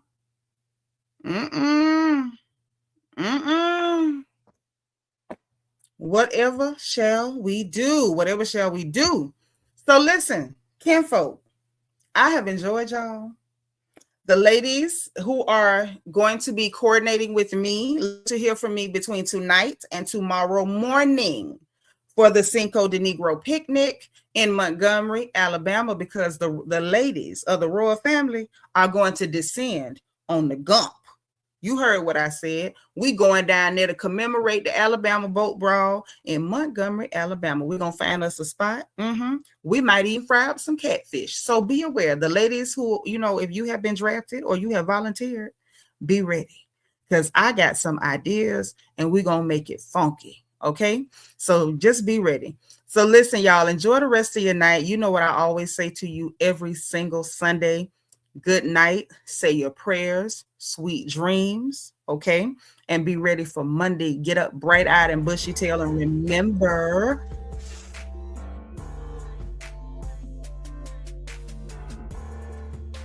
hit the like button on the way out.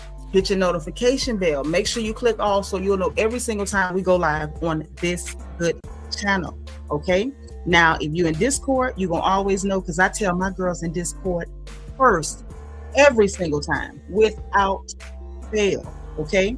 Now, subscribe if you haven't subscribed already because we happy to have you here. And if you want to join channel membership, hit that join button beneath the video or the membership link in the description box. Now, also, in that description box, we got the link to my book, Little Girl, Big World. It is a survival guide for our girls leaving home for the first time. And y'all know we take our daughters seriously around here. Let's keep all of our girls safe. And remember, It's on Amazon. If you type in my name, it'll pop up. The link will get you there. And if you have a girl that's leaving home or just left home and you need a book and you can't afford it, holla at me and I will make sure that you get one free of charge. Let's keep our daughters safe, okay? We got the link to our merchandise store so you can get your crown gear and represent the royal family. We got the link for our Amazon storefront so you can shop for your family just like I shop for mine. Get your crafting gear, your deco items and everything else, okay? And my wish list is there in case you want to bless a girl. I appreciate it. I love all the love and I love all of you. So listen, guys, as always, come Monday morning, be positive, be productive, encourage everyone around you, and remember, save some energy and encourage yourself. Stop putting yourself on the back burner. Not in 2026. Don't do it. And remember, in case nobody else says it to you, God loves you, I love you, and there is nothing you can do about it. Talk to y'all again soon, okay? As the gossip permits. Bye, y'all. Good night.